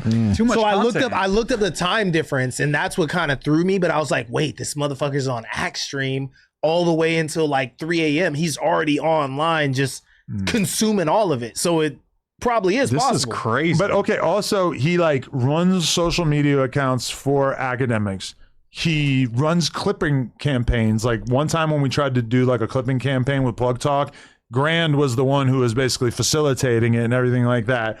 He's updating the Academics TV accounts. He's apparently an extremely close confidant to Drake, which that's the other weird thing is that Charlamagne was just on the Brilliant Idiot saying that he thinks that Drake is running the Academics TV account. Okay. That makes me question Charlamagne's sanity. Yeah, he might be getting dementia. Because imagine Drake having the time to post that much. That would be he would be the GOAT if But he I did. do absolutely believe that Drake is like directly feeding. Yeah, no, for sure. Yeah. That makes more sense. Way That's more such a sense. crazy take, but I'm not gonna lie. I've seen little episodes of the No Jumper News clipped on Academics TV where I'm just like, why the fuck Really? is this? Yeah, like me saying something about Aiden Ross, and they were like, oh, this peon thinks he can speak about Aiden Ross, and it's like a 15-second clip, and I'm like, that's fire. I'm on Academics TV, but like, this is so random Right. for them to be. Said, I'm not Dragon even Knight Crip said, I subscribed. promise you I'm just a random on the internet. I'm not even